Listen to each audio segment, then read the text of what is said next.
committee is BP America, ExxonMobil, the American Petroleum Institute, and the U.S. Chamber of Commerce. This follows a hearing last week in which top oil executives denied that they deliberately misled the public about the risks of global warming. The committee's chair, Democrat Carolyn Maloney, says the companies have not turned over documents they need. Republicans on the committee accuse Democrats of partisan theater. Jennifer King, Washington. A friend of Kyle Rittenhouse testified the Illinois teen was, quote, really scared in the moments after he shot 3 people during street protests against racial justice, and that Rittenhouse told him he had to do it because, quote, people were trying to hurt him. Dominic Black was the first witness after opening statements at Rittenhouse's murder trial cast him in sharply different lights. News and analysis at townhall.com. The GOP has a narrow edge in the generic congressional ballot heading into the 2022 midterms. The poll comes as Republicans grow increasingly optimistic about their chance to take the House next November. GOP Conference Chair Lane Stefanik says candidates have already begun seizing on a sluggish economy and infatuation to bash their Democratic opponents. We're just 9 months into Joe Biden's presidency, and 71% of Americans say this country is headed in the wrong direction. Republican Whip Steve Scalise says President Biden is not very aware of how his policies cost the American people. People that are tired of paying for all of Joe Biden's failures. House Republicans held a news conference to address the issues. Bernie Bennett reporting. The Supreme Court is set to hear arguments in a gun rights case. The case could threaten restrictions on guns in subways, airports, churches, schools, and other places where people gather. The case centers on New York's restrictive gun permit law. More on these stories at townhall.com. Please stand by. We now take you live to the Institute of Rational Thought for us and relevant information to make your day. It's Chad Adams.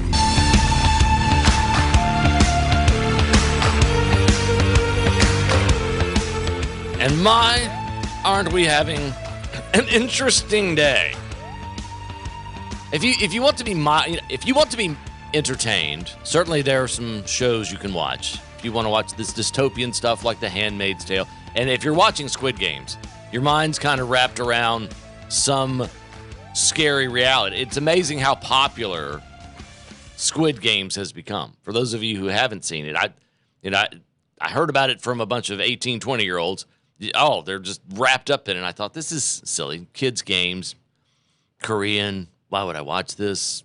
You start watching it and you realize it's capturing a lot of the stuff that TK and I have talked about, this very dystopian way of dealing with, if you're in debt, you can just go to this place, you play these kids' games. If you win, you walk away with money. If you don't, well, it's machine gun fire and just eradicated. No. You win either way. Oh, you get it. Yeah, you die. You don't have any debt. No more pain. No more pain. Debt, yeah. No more issues. But the moral complexities of these games, the life and death games over marbles or tug of war, and you're the one responsible. If you live, you're kind of responsible for everyone else dying. It's the moral complexities and deep in the pain. So, but they do a good job of capturing it. It's actually interesting. It's kind of like watching the Squid Games of Democrat-Republican politics right now.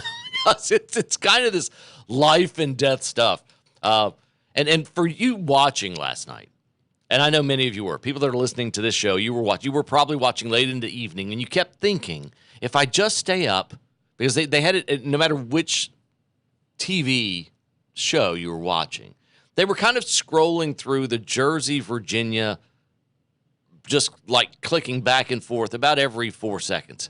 And you're waiting, and in 4 seconds they're going to update. It's going to be 72%. It's going to be 73%, and or 74. Reporting. And we're going to know more. We're going to know a lot more before we go to sleep.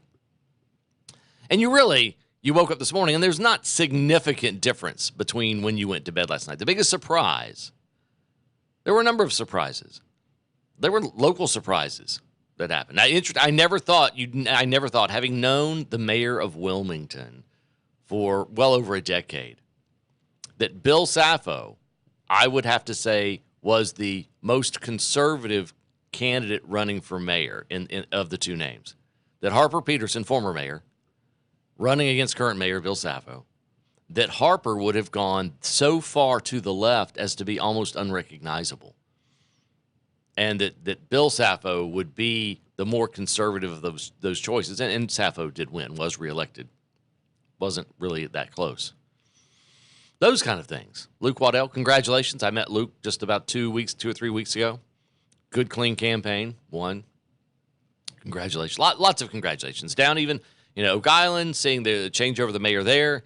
A mayor's race that was very contentious, a mayor's race that pitted an incumbent that spent a lot of time, effort, and money getting out signs and signage, and then a hard-working in Liz White, that worked very hard out there with a grassroots effort that overcame that obstacle and through enough knocking on doors, pulled off a substantial victory last night. So, and one incumbent won, John Bach won, and Mark Martin defeated Loman Scott. Loman Scott, the candidate the incumbent that really ran a very low key, even was proud of the fact that he had only spent $500. But as you look across these races, there are several things you find in most races, whether it's Boiling Springs or Leland, the value of hard work, the knocking on doors, the making of phone calls, the grassroots get out and just plug away at it, work away at it, really made a profound difference for a lot of folks. But all eyes nationally, even internationally, the Democrats at the national level struggled to get along. It became about the amount of money they could spend, not about what it would accomplish, whether it was $3 trillion or $1.75 trillion. And as they got more into the weeds, the left kept dragging them more and more into this chaotic, never ending hole of expenditures, to the point that they started losing more of their moderates, and they kept piling more and more on, and then blaming, to the point that they get accused, even Democrats. Manchin gets accused of being a woman-hating racist because he questions. How dare he question what the left is trying to do? It's going to be dead. Now, after last night, the Biden agenda is adrift. It is adrift. It is rudderless. It is directionless. It is leaderless. Any moderate Democrat after last night that's facing an election next year is thinking to themselves, my political career. So Democrats have to make a choice. Do they want their political careers to be over? And a lot of them are okay with that. Obamacare proved that. Vote on it, 2009, get it. I get slaughtered the next year, but they were okay with that. And here's not the beauty, but the irony. Obamacare was supposed to keep your doctor, make medical care more affordable. It's called the Affordable Care Act. How many of you, any of you, has healthcare become more affordable and more accessible for? As you're signing up in your company, if you're fortunate enough to have corporate insurance, as you look through your options, most of your options, how many times have you had to change plans? Remember, you can keep your plan? No, you can't. It's more expensive. Everything government has gotten involved with related to medical care has become more expensive and less accessible.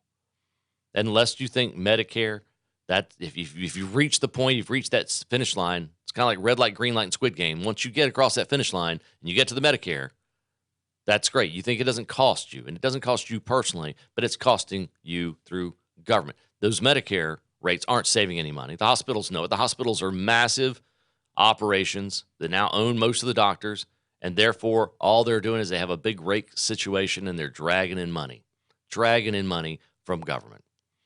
Your money in droves. You're so far removed from what medical costs are now. The medical staff doesn't generally know what it costs anymore. It's just a bunch of people in a front office. It is a lottery where they're the guaranteed winner every time. But government has not made it more affordable. We have less competition now than we did. Competition drives things down. If you want to see where medicine works, if you want to see where medicine really works, just look at almost any elective procedure, whether it be dental, whether it be cosmetic surgery, whatever it is. You'll see much more competition. You'll see much more, massive increases in technological changes. It'll be better, it'll be faster, and it'll be cheaper. But anything that government touches on healthcare is not better. It's not. And Democrats, you got to stop with the lie. The big lie for you guys is that you guys have made a difference in that. You keep saying every election, it's going to be cheaper, it's going to be better. It never is. It never is. But there were some interesting takes last night. One in particular, I want you to. So we're watching the Virginia race. And remember, the Democrats Terry McAuliffe, former DNC chair, former governor, brings in they made it about Donald Trump. They made this election of Donald Trump. Youngkin's just, Donald Trump in a vest. Trump endorsed him. It's all about Trump. They brought in, and Virginia hasn't had a Republican statewide elected anywhere for a long time. So they brought in Barack Obama. They brought in Joe Biden. I think they brought in Joe Biden to a small event because if they hadn't brought him in, it would have looked embarrassing for the Democrats because they really kind of didn't want him to, but he was there. They brought him in, small event.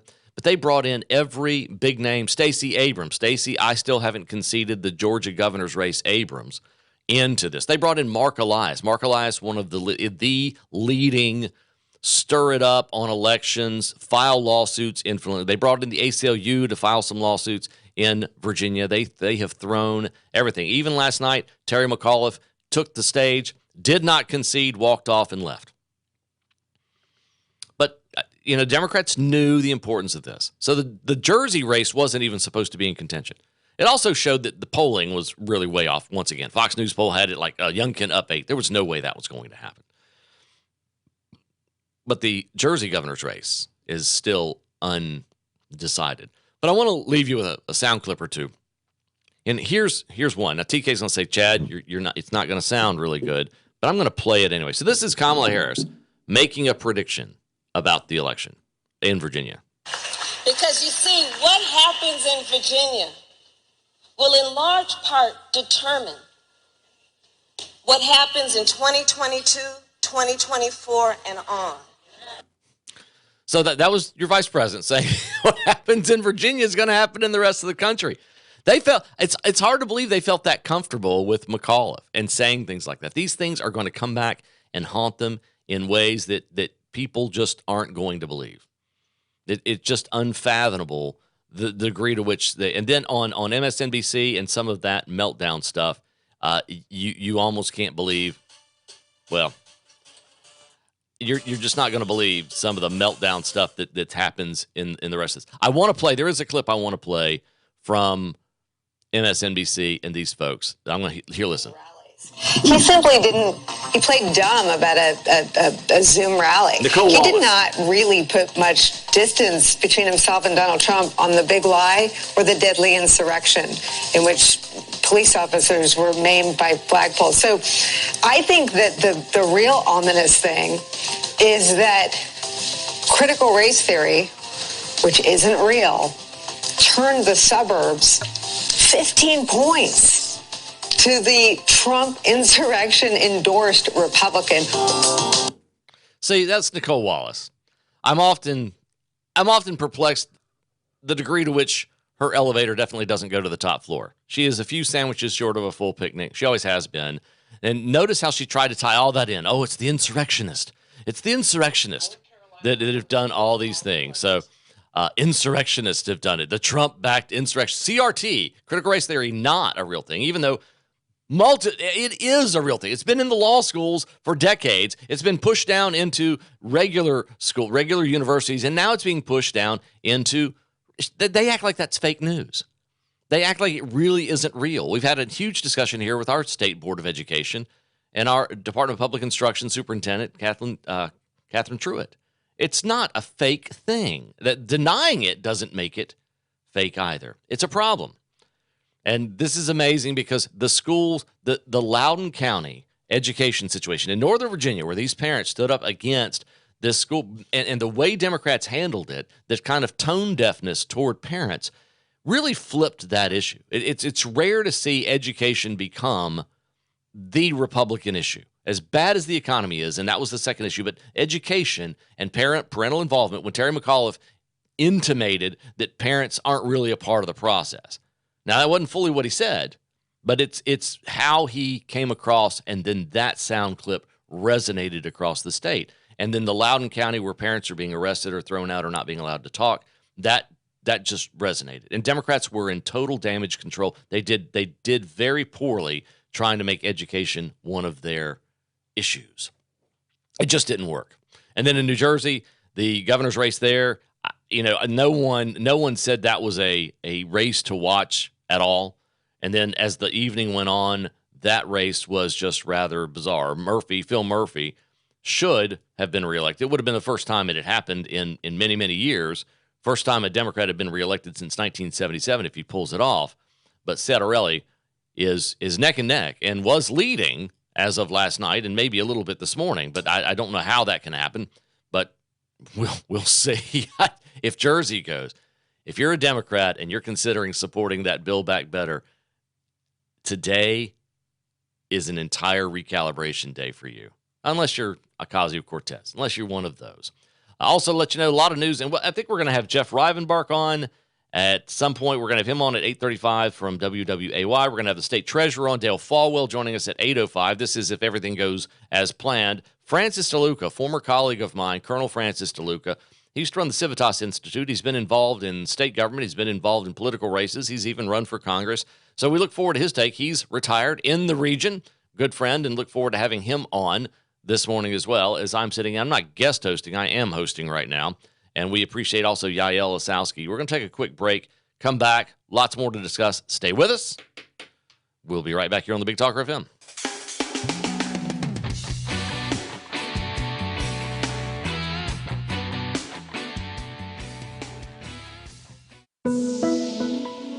We wouldn't sell you a dining room table, so don't buy a medical device from a furniture store. US Med Express is Wilmington's leading supplier of golden technology lift and sleep chairs, carrying a variety of models in our showroom at 1733 Dawson Street. Our chairs lead the industry in power lift recliner features and advances in technology. Our chairs are FDA certified as medical devices, which means it's 100% tax deductible and helps with a number of medical conditions, including arthritis, poor circulation, and sleep apnea.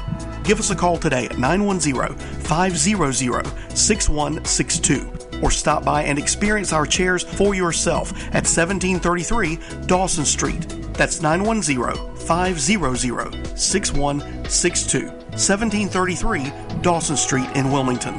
US Med Express.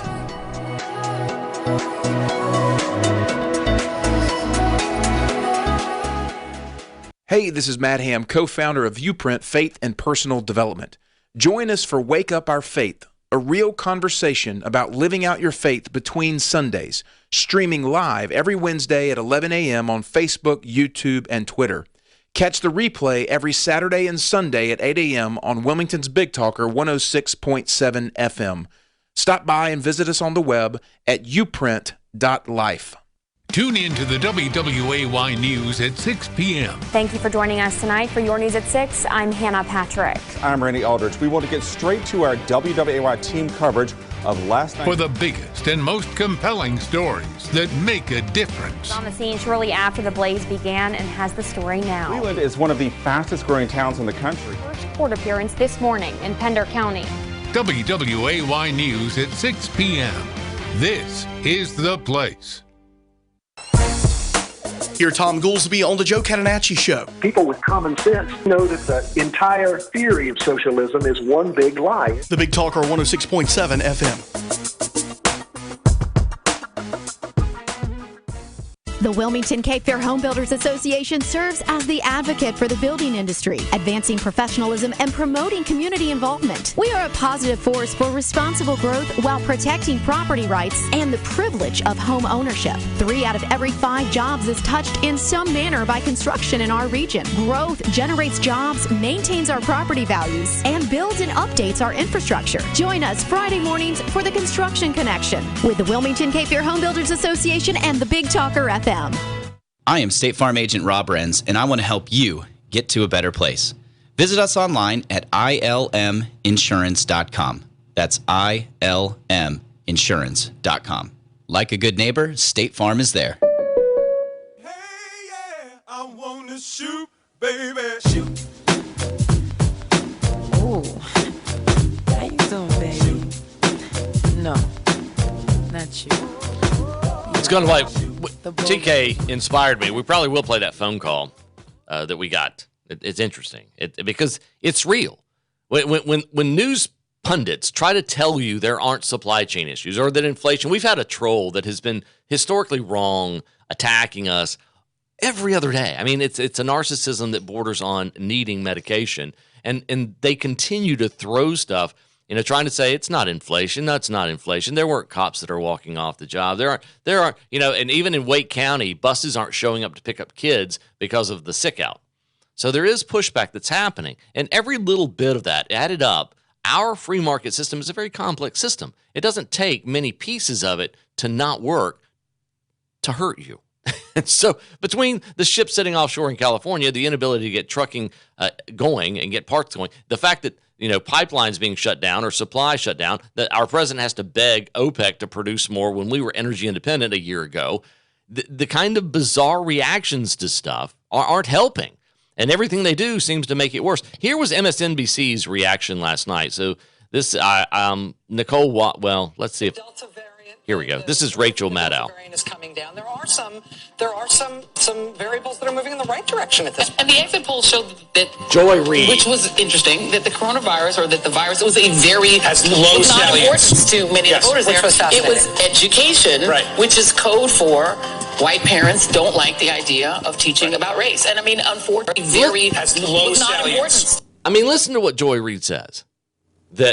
Listen to what she says about white and black, because she sees everything in color code. Listen to what she says. This is Joy Reid from MSNBC. To many voters there, it was education, which is code for white parents don't like the idea of teaching about race. And I mean, unfortunately, race is just the most palpable tool in the toolkit. It used to be of the Democratic Party back in the day when they were Dixiecrats, and now of the Republican Party. It just is powerful. I don't disagree with that. And that's Chris Hayes getting ready to chime in. Well, they cut Chris off. But the point is that this is the prism through which Nicole Wallace, Joy Reid, every day, it's this, if you're white, you're a racist. If you're Republican, you're a racist. If you're a guy, you're a sexist. It's this litany of divisive, hate-filled everything.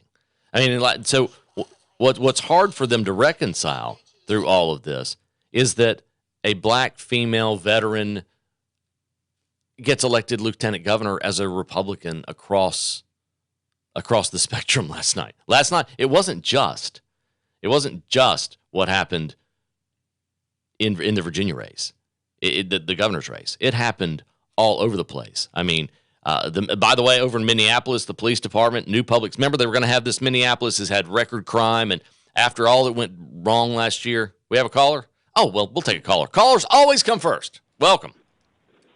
Hey, Joe. Well, this is Chad, but we'll go with Joe. I've been called worse.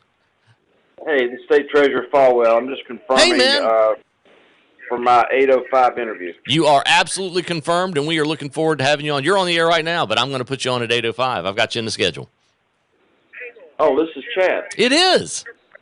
Oh, I'm sorry. I've got 3 things going here. All right, thanks. You are a busy state treasurer. He always is. Thank you, Dale. We'll talk to you in about a little less than an hour. So thank you.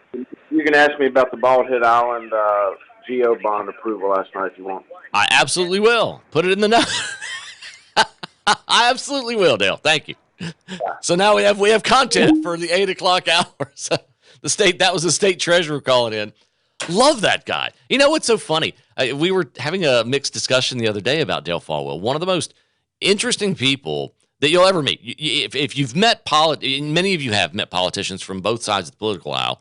Folwell is one of the most, if not the most unique one I've met, because he's the least partisan of them that you'll meet. If you're in mixed conversation, but what you are keenly aware of, the dude is tight. When I mean tight, he's tight in his own life with respect to, clipping coupons and things like this, but he manages your state money as if it were his in a way. He manages the state money in a very, very frugal fashion to the point that it drives some people nuts. It drives some Republicans nuts.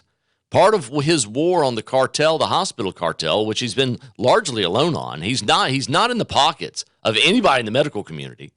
He's trying to make it more affordable and accessible to state employees. It's becoming billions and billions and billions in the hole because hospitals don't care, and they don't want transparent billing. The hospitals don't want you to know what you're paying for. They make it so complex to the state, and all the states try to do is make it more transparent, more easy to understand for all the folks out there. But that just doesn't happen. So we will talk with Dale about that and more, and definitely the Bald Head Island bond that was out last night. Now, back to Minneapolis. Minneapolis yesterday had on the ballot to get rid of their police department. You know, this whole defund the cops thing kind of headquartered there. They were going to replace it with a public safety agency. Not the police. No more police. It failed 57-43. Now, what's astounding to me is it was that close, that 43% of people voted to get rid of the police department. And it's mostly white liberals, white elite liberals. The African-American community out there is like, heck no, I want to be able to call a cop. I'm tired of shooting in the streets. I'm tired of the rampant murder that's taking place. This is where, if you want to look for some veiled racism, it's in the liberal elite. That's where they have this command and control, and they like being in control. And that's what's getting kicked to the back of the curb. But watching some of this stuff last night was just amazing. Virginia elected a black woman to a statewide office for the first time in Virginia history, Republican, and her name is Winsome Sears. She's a veteran. It's a great story, and it looks like I think even the House of Delegates might also go to the Republicans, something just unheard of. I'm going to take a break here in a second. Also, big congratulations to Jason Mayas, who is the first Latino Attorney General in the state's history, also Republican. Much more to go here on the Chad Adams Show for right now. Stay tuned. We'll be right back after this.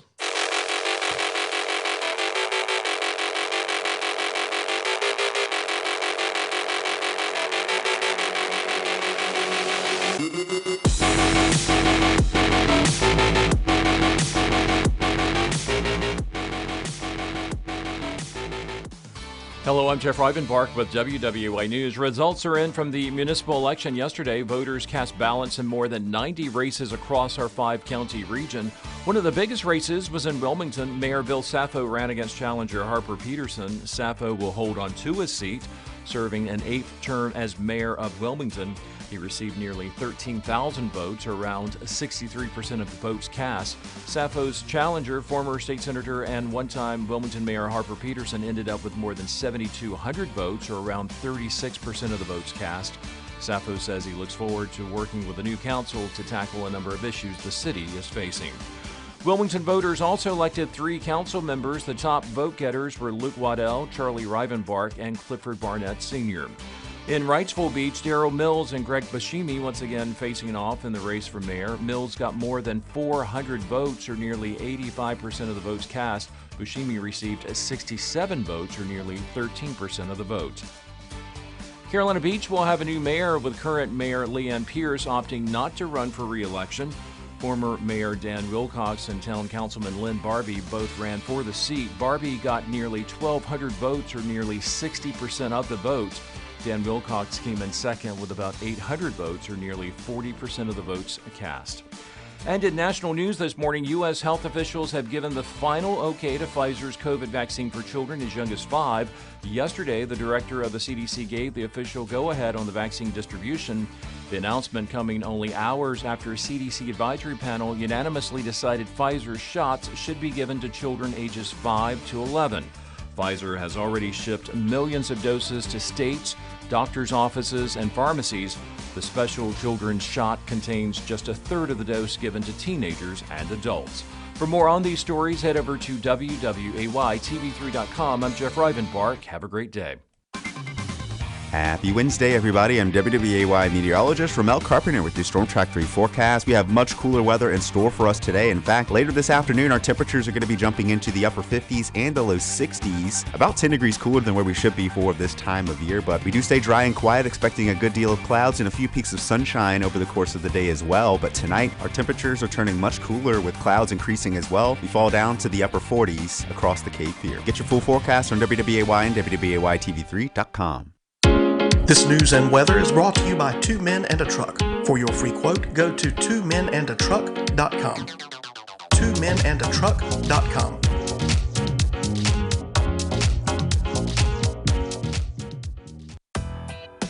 Hey, I'm Yael Osowski. And I'm David Clement. We're the host of Consumer Choice Radio, broadcasting every Saturday at 10 a.m. here on the Big Talker 106.7 FM. Consumer Choice Radio is a weekly conversation featuring the latest news, interviews, and expert analysis that covers consumer topics from around the world. ConsumerChoiceRadio.com.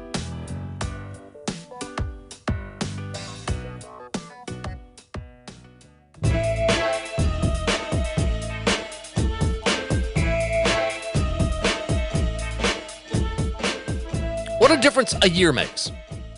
And just ponder it for a minute. Just kind of, okay, last year. So let's put aside your feelings on who ran for the presidency. Because a lot of folks, and I know several, that voted for Biden because they didn't. It's not that they didn't like Trump's policies. They didn't like him. They couldn't stand him.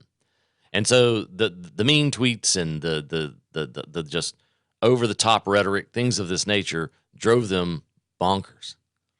And then they vote for Biden because they really thought that Biden was going to have some semblance of competency, having been in the institution of government for 50 years, better part of, that it was just going to be, it was be competent and calm. It wouldn't be what they wanted necessarily, but it would be competent and calm. They never dreamed that a guy with 50 years of experience would be the Molotov cocktail or monkey wrench in the middle of a beautiful clock.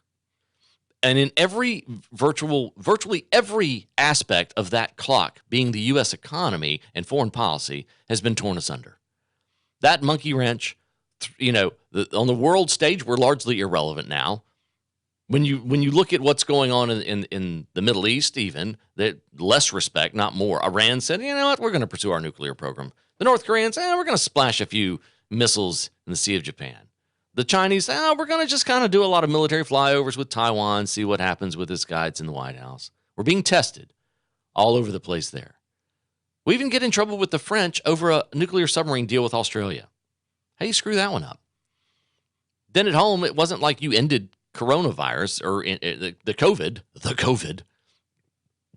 Your guidance has been less than stellar or consistent. Mandates haven't shown any real progress on working anywhere. If you look at countries that had versus those that didn't, the overall death rates, and it really didn't make a difference. That didn't give you confidence in the CDC, the World Health Organization, or government at all. And you look at when a governor like DeSantis in Florida is rocking and rolling and moving forward, then you have a vaccine you want everyone to take that works, but it doesn't necessarily mean you can't get it. It doesn't necessarily mean you can't spread it, but you've been vaccinated. And I'm not putting that down. That is not an anti-vaccine. That is a statement of fact. It just is. And then this president has a way of not keeping the trucks on the road. It's not his job to keep individual trucks on the road, but he's creating the economic environment that making it more difficult. These mandates are going to force more people to walk off their job here and there. There's going to be rolling sick outs everywhere. We don't have enough trucks on the road. Then you close down pipelines, which are another form of fuel, and it's going to be really expensive to heat homes for poor folks, for everybody, but it's going to hurt the poor the most. All these policies that Biden's wrecked hurt the poor the most. Supply chain issues going to hurt the poor the most. And then you have a southern border that becomes not a border at all. It's Texaco down there. It's Texaco. Texas and Mexico, there's no real border. There's no effective border there. And the vast majority of people coming across, well, not the vast majority, but a good portion of them aren't even from Mexico. They're not even from Central America anymore.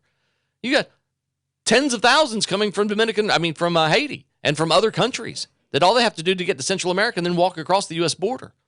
Then we have an administration that wants to settle with families separated at the border to the tune of about $450,000 per disrupted family.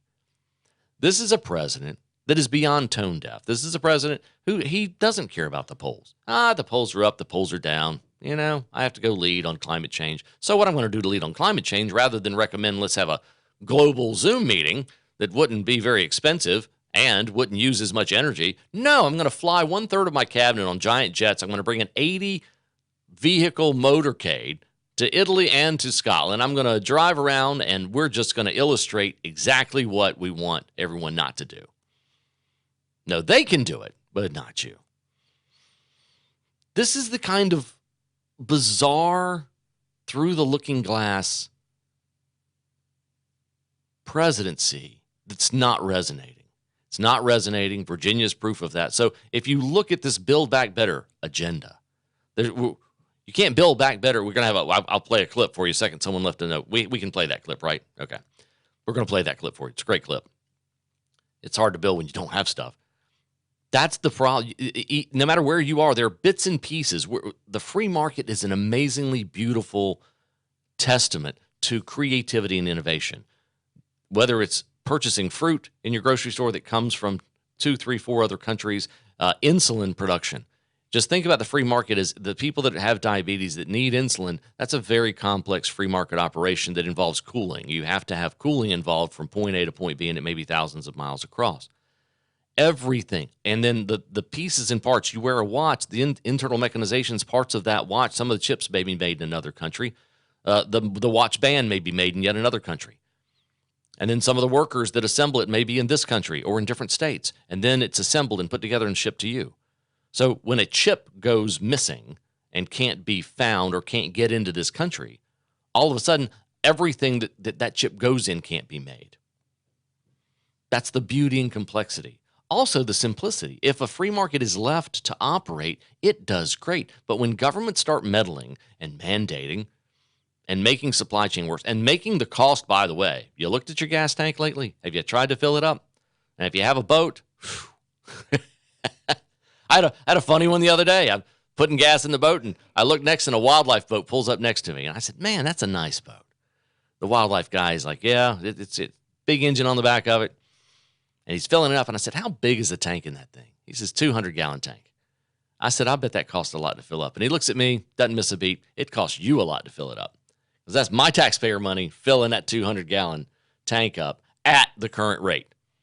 At the new Joe Biden $3 plus a gallon. And by the way, lest you think this is a bad thing for the left, the political left, and I'm not saying they're gleeful about it, but the only way a lot of their green energy programs get to fruition is if you can push. And there's plenty of literature from the 90s about this, 90s and early 2000s. They don't talk about it because climate change is boring to a lot of people. But if you can get gas to $5, $6, $7 a gallon, then a lot of the alternative energy things become more competitive. So the higher it is, the higher that price is, the more competitive the alternates become. Because rather than let evolution take place in energy production, rather than let it just over time that the alternative energy will become better and cheaper, no, let's push the conventional energy. And it hurts people. It hurts people a lot. So all of that. And then it's not a surprise that what happens in Virginia and what's happening in New Jersey, I can't imagine Jersey goes to Republican, but the fact that it's this close is shocking across the nation. And Democrats right now are reeling. It's funny that our governor is rather silent. Every other day, Youngkin and McAuliffe were talking about Donald Trump and Joe Biden because there's a race. But our governor has been somewhat deaf-mute. Most of his tweets are all about getting the vaccination. He did veto. There was a bill put before Governor Cooper about controlling executive power that eventually you would have to get some other input because we've been in this state of emergency for a year and a half or so. And the governor has this lockdown emperor mentality. So the legislature is trying to say, hey, you need to include the council of state. They are also elected statewide. You need at some point include the legislature. You aren't king. And which Governor Cooper, in great king fashion, vetoed the bill. Said, you're not going to curtail my executive power. He didn't say it like that because he's got a very Mr. Rogers kind of voice. But he vetoed it nonetheless. So to that end, let's go ahead and play that one. We had a phone call along these lines. I want to play it. If you do, we'll give you that number later. And by the way, I need to give the number out so we can call. Can you play that clip? So my name is Marshall Brown. So our president wants to build back better and spending all this money pushing his build back better. Currently, we're at, I believe, 4 to 5 months to get garage doors. Regular doors are running, if you have to get a special cut, it's running 3 to 4 months. Flex for heating and air in Wilmington will be out in Wilmington coming up this Friday. There ain't but one place that even has Flex, and they're almost out currently. They said they will be out by Friday. How in the world can we build back better when we can't even get stuff to actually help build it? It's a very good point. By the way, TK, what's the number? Because it's not in here, and I need to make sure I can give that number out to everybody. 299-7535. 299-7535. If you want to get on the conversation here on the Big Talker FM, 299-7535. Now, Stephen Moore echoed that caller's sentiment. He has an article over at the Washington Examiner today that's in line. And I tell you what, we'll take a break because I want to get to Stephen Moore. I've known Stephen for a long time. In fact, oddly enough, I picked him up at the airport here in Wilmington one time and brought him into a studio interview because he was doing a speech. We're going to take a break here at the Big Talker FM, Chad Adams Show. and we'll be right back after this.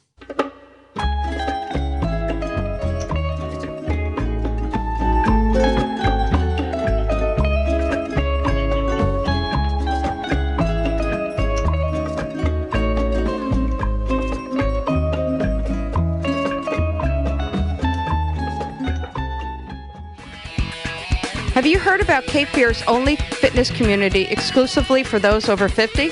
At Full Circle Fitness, we understand that goals, lifestyles, and our bodies change through the decades, which is why our Living Fit After 50 is custom designed to help you get a safe, effective workout without spending hours in the gym. Get started today. Call 910-399-8350 or visit FullCircleFitnessNC.com.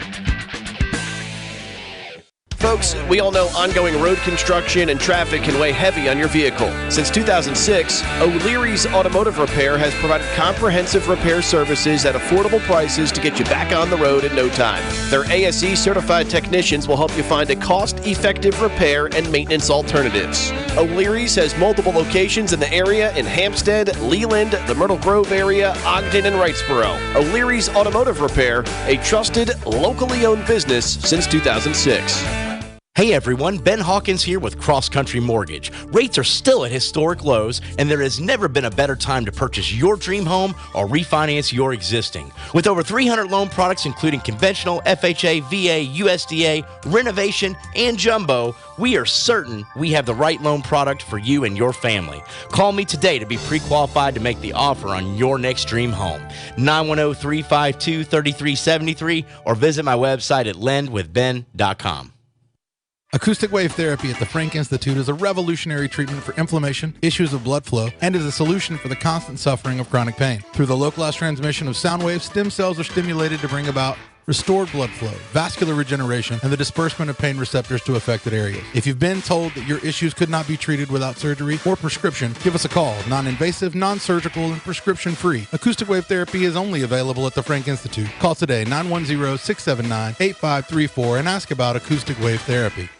I'm Rob Renz, Marine Corps veteran, entrepreneur, and local business owner. Join me and my buddies on Monday from 6 to 7 for Signal Fire Radio, where we discuss how to successfully transition from the military and become a signal fire in your community.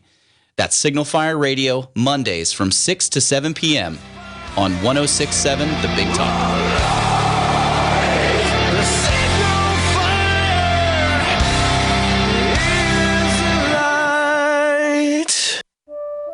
Though we have all heard the nickname Tar Heels given to North Carolinians, not everyone knows its connection to the war between the states. North Carolina had been well known as a leading supplier of tar and pitch, used in shipbuilding since colonial times. During one battle, a regiment of North Carolinians met troops from another state who were retreating. One of them jokingly asked, "Is there any tar left in the old North State?" To which a North Carolinian replied, "Jeff Davis bought it all to put on your heels so you'll stick better in the next fight." Upon hearing of the incident, General Robert E. Lee said, "God bless the Tar Heel boys." From that day forward, North Carolinians have proudly carried the name Tar Heels as a part of their Confederate heritage. This message has been brought to you by the North Carolina Division of the Sons of Confederate Veterans, who encourage everyone to learn more about and help preserve their precious Southern heritage.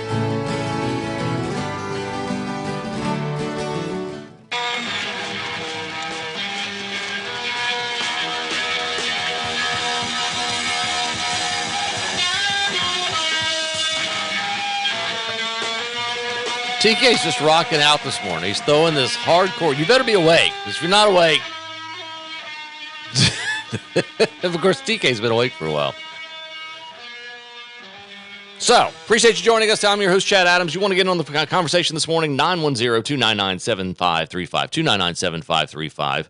Our good buddy Joe's just down south of us there at Myrtle Beach. We wish him well. And, again, we've got some wonderful guests. We have the state treasurer coming up at the top of the hour. Okay, so some people don't wish him as well. State treasurer at 8:05. We have Jeff Rivenbark from WWAY-TV3 joining us 8:35, bottom of the second hour. Then Francis DeLuca, top of the third hour, as we kind of recap. We'll see if there's any developments that happen. If they do, if there's any late-breaking developments in the Jersey governor's race, or if the Democrats, wake up and decide that they actually lost the Virginia governor's race and don't take the Stacey Abrams maneuver and say that they won or they don't concede, because McAuliffe did set the stage last night. Let's count all the votes, he said. Let's count all the votes, and walked off stage. It was the most bizarre. He knew where this was headed. His internals showed him he was in trouble. But let's talk a little bit. Stephen Moore, an economist that is writing the Washington Examiner. He's written for Fortune magazine. He's written for so many. He's been a policy advisor to previous presidents. And he writes this. This is the reality of the world in which we live. And it's not, people can blame COVID, but there's much more to the moving parts of this economy than just COVID. And in an effort to recover, when you want to recover, you want to get as many people back into the recovery. We legitimately got people to stay home and got used to being away from their jobs. So a lot of people, could stay home. They figured out they could stay home. Offices are figuring out how to do remote offices. And that's starting to stick a little bit. So the day and age of everyone getting back into the office may take a while to come back. Then you've got a lot of folks that did get on unemployment, were able to stockpile some of that, and don't want to get back to work as quickly. They figure they can kind of nurse this thing along a little bit and don't go back as quickly. So the labor participation rate's quite low. And when you look at unemployment numbers, they look, those unemployment numbers look really nice and low, but there's a lot of people that are not participating in the workforce that are as they are at work age, but they're not included in those unemployment numbers because they're not looking at it. A good friend, Stephen Moore writes, who owns a major auto dealership in the Dallas area, recently told me he typically has about 500 to 1,000 cars and trucks on his lot. Now he has 15. That's how severe the supply chain problem has become. He said people are buying cars over the sticker price. You usually haggle the price for a new car. Now you haggle up the price. Welcome to Bidenflation. But now the Commerce Department has reported that the high-flying U.S. economy, with a 6.5% growth rate for the first half of this year, has crash-landed in the third quarter at an anemic rate of just 2%. Those lousy numbers predate the supply chain crisis that emerged in October. At the start of the year, the Philadelphia Federal Reserve Bank predicted 7% growth for 2021, so that's quite a downgrade. Car sales, for example, are way down because of microchip shortages. The car makers also don't have the metals they need to make the cars. Don't try to buy a used car either. Those prices in many parts of the country are up more than 20%, even for clunkers. Many grocery stores now have empty shelves or produce and vegetables. It means we have slow growth while inflation has hit its highest level in more than a decade at 5.6%. Trolls, you guys were all wrong. Trolls tried to say we didn't have an inflation issue. In addition, consumer confidence in the economy has tumbled. All of this is a bit reminiscent of the economy of the 1970s. Does anyone remember the term stagflation? Those under the age of 40 probably don't even know what it is, and they're certainly never experienced it up front and personally. Here's the definition. Stagflation is characterized by slow economic growth while at the same time accompanied by rising prices. So you have inflation and slow economic growth. Under Presidents Nixon, Ford, and Carter, years of persistently high inflation triggered a surge in unemployment. That then led to the term misery index. The sum of the inflation rate and the unemployment rate, it exceeded 18% in Jimmy Carter's last year in office. And then it was. So long, Jimmy. With the economy sagging, Carter lost a landslide election to Ronald Reagan. The lesson, straightforward. The witch's brew of slow growth, higher prices, is the ultimate curse for politicians. Inflation, which has been relatively tame for 40 years, that's hard to believe, but 40 years, has been a cascading problem for Biden's first 10 months in office. The consumer price index suddenly galloped from less than 2% in the Trump years to 5 and 6% in the past 4 months. The cross-your-fingers hope by the Federal Reserve Board and the White House that the sticker price rises at the grocery store, the restaurant, the gas station, they were only transitory. They're going to melt away like ice cream in a cone that Biden would eat. Inflation is accelerating, and Jack Dorsey, CEO of Twitter, predicts hyperinflation. But let's hope he's wrong. There is no plan in Washington, D.C., or by the Fed to slow it down. In fairness to Biden, some of the steep rises in prices were bound to happen due to the depressed prices of 2020 as consumer spending popped like a cork from a champagne bottle. When the lockdowns ended and the economy returned to normal, there was a natural demand. But nearly every policy, and this is the critical part, when you look at elections, elections have consequences, whether it's your city council race, whether it's your county commission race, your state races, your House races, statewide and federal. They have consequences. And nearly every Biden policy has made inflation and the economic slowdown worse. The $1.9 trillion blue state bailout bill passed in March marinated the economy with hundreds bills as if dropping like confetti from helicopters. According to Casey Mulligan at the University of Chicago, the expansion of welfare programs like food stamps and unemployment benefits not tied to working is paying people up to $75,000 for not working a single hour in many states in the country. Big surprise that the labor force participation rate has shrunk, and companies had 11 million jobs they can't fill. Last month, nearly 200,000 people left the job market. That's not a sign of a healthy economy. There's nothing about that that's good for you, me, building, trying to feed your family. None of this is really good news. No wonder that the Job Creators Network says that small business optimism has seldom been lower than today. When you treat profitable companies as if they're villains, the owners go into protection mode. Now, which party treats entrepreneurs and businesses more like villains?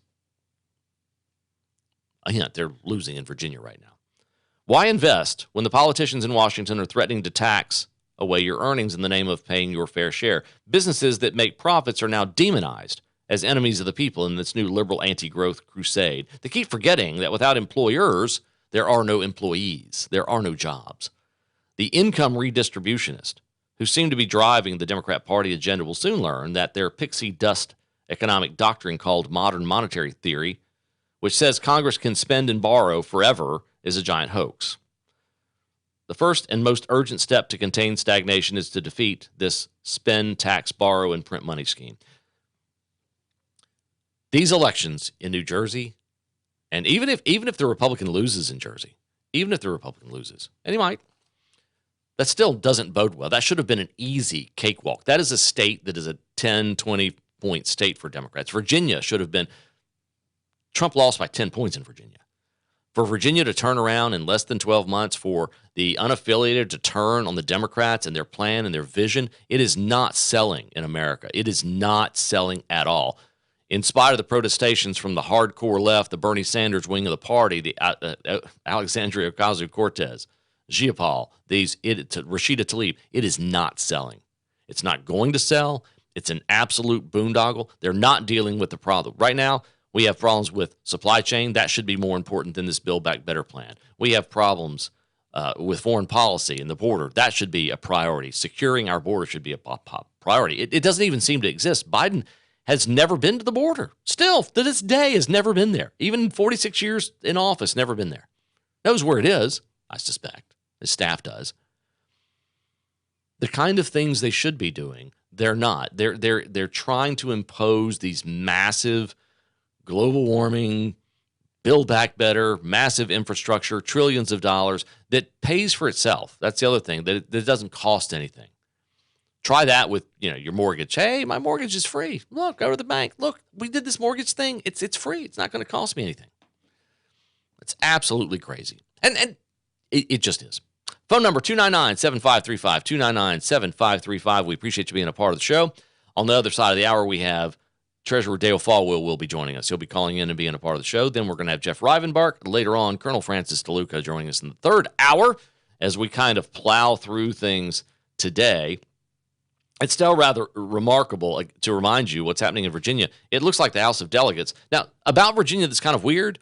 Their governor can't run for re-election.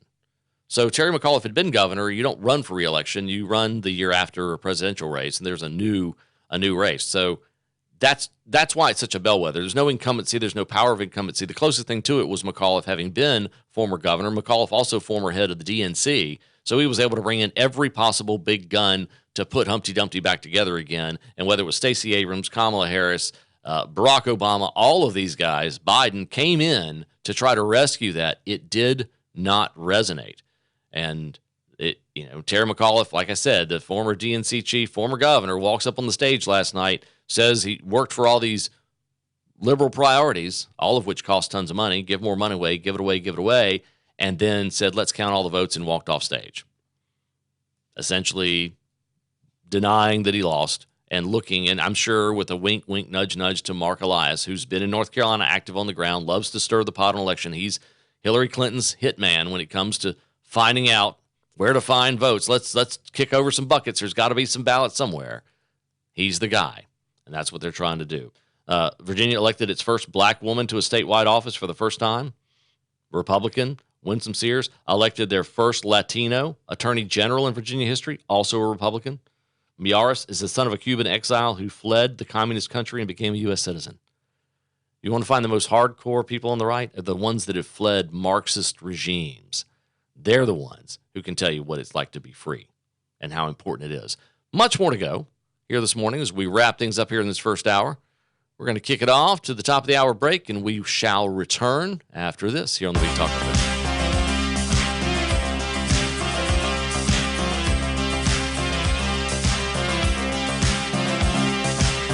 We can dance if we want to. We can leave your friends behind. 'Cause your friends don't dance, and if they don't dance, well, they're no friends of mine. Say, we can go. Keeping Ocean Isle informed. The Big Talker 106.7 FM WFBT, Carolina Beach.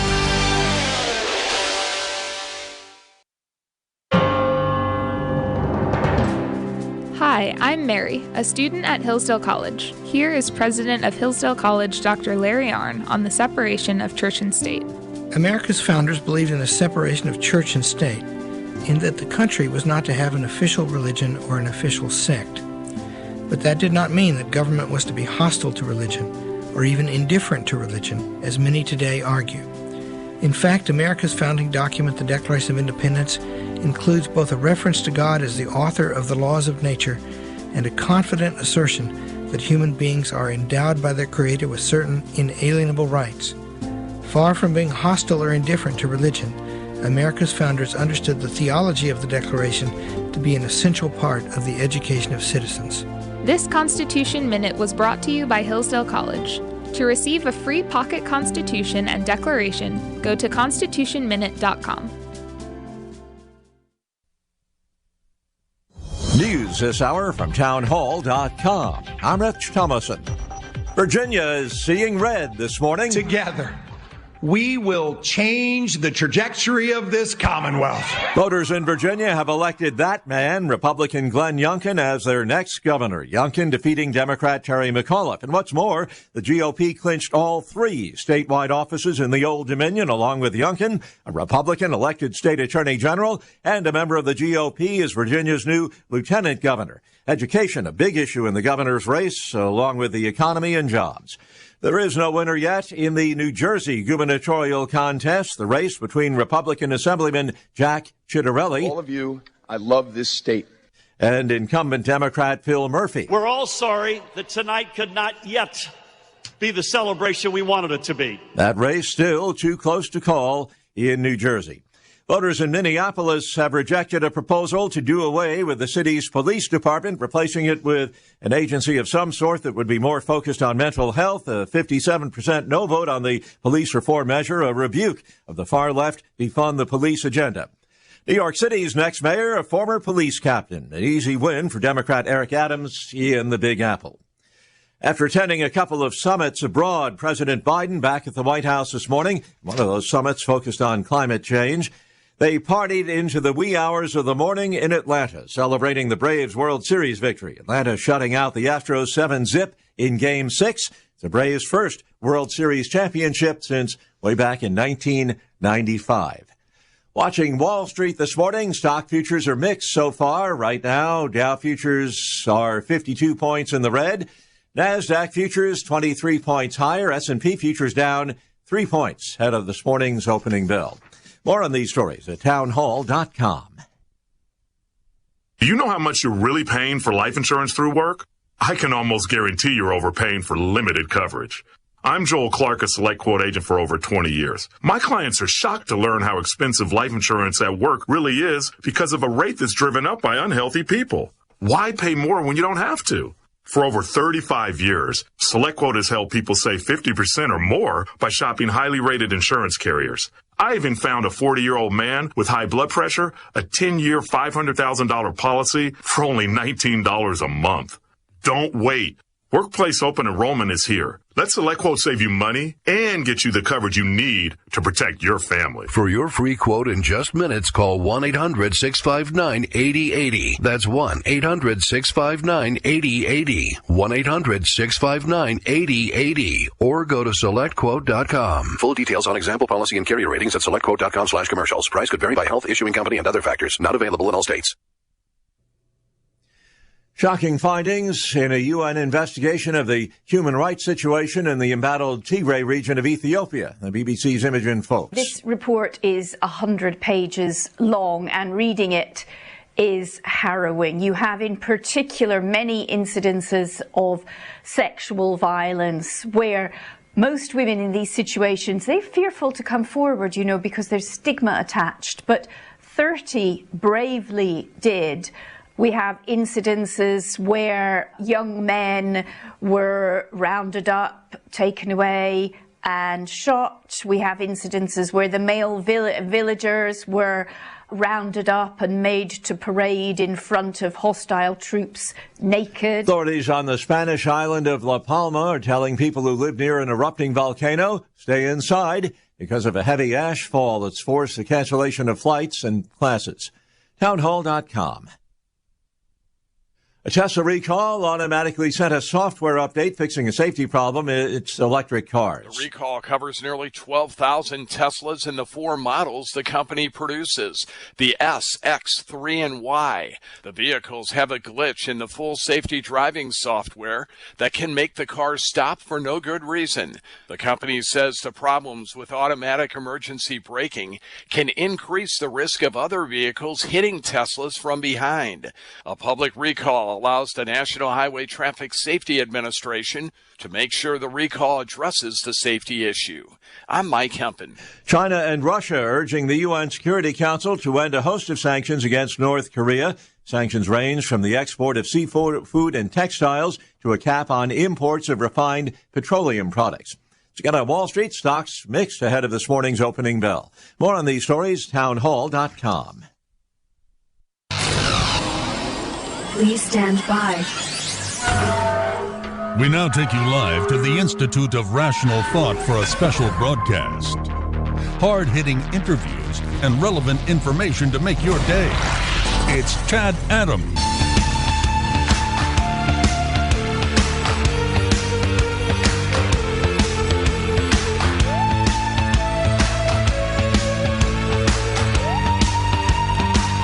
Good day. Good to hear that music. I remember so many good memories attached to hearing that. It's how you can smell something or taste something and it takes you back to a certain place. When I hear these things, I remember working on those intros and with the time Amy Bowen, who has gone on and just had a 10th wedding anniversary not long ago, the former producer of the Big Talker, the Mornings with Chad show. So we're expecting a call from Dale Folwell any minute now. I think TK is working on that. But I did want to let you know, these vaccination rate stuff, it's happening, but it's getting coverage, but it's getting coverage. It's so widespread that it's hard to provide a nice, tight, succinct way of looking at it. So you have General Electric, which has told its employees, because the president has said, if you have more than 100 employees, they shall be vaccinated, or you can't either receive government money or can't work or something.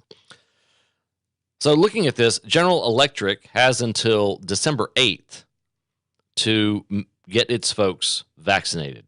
Its employees must be fully vaccinated unless given a medical or religious exemption. In response to the mandate, hundreds of GE workers have staged walkouts at facilities in New York, Indiana, South Carolina. GE spokesman has not responded to comment. Boeing, similar to GE, Boeing has implemented a vaccine mandate also to take place on December 8th. According to Reuters, the policy has led to the pushback from approximately 200 Boeing employees in Seattle who staged a walkout on October the 15th. The Boeing spokesman declined to disclose how many employees have completed the mandate, have complied. At 919-814. So I think Dale's trying to get in, or we're calling Dale, but he is, anyway, we're trying.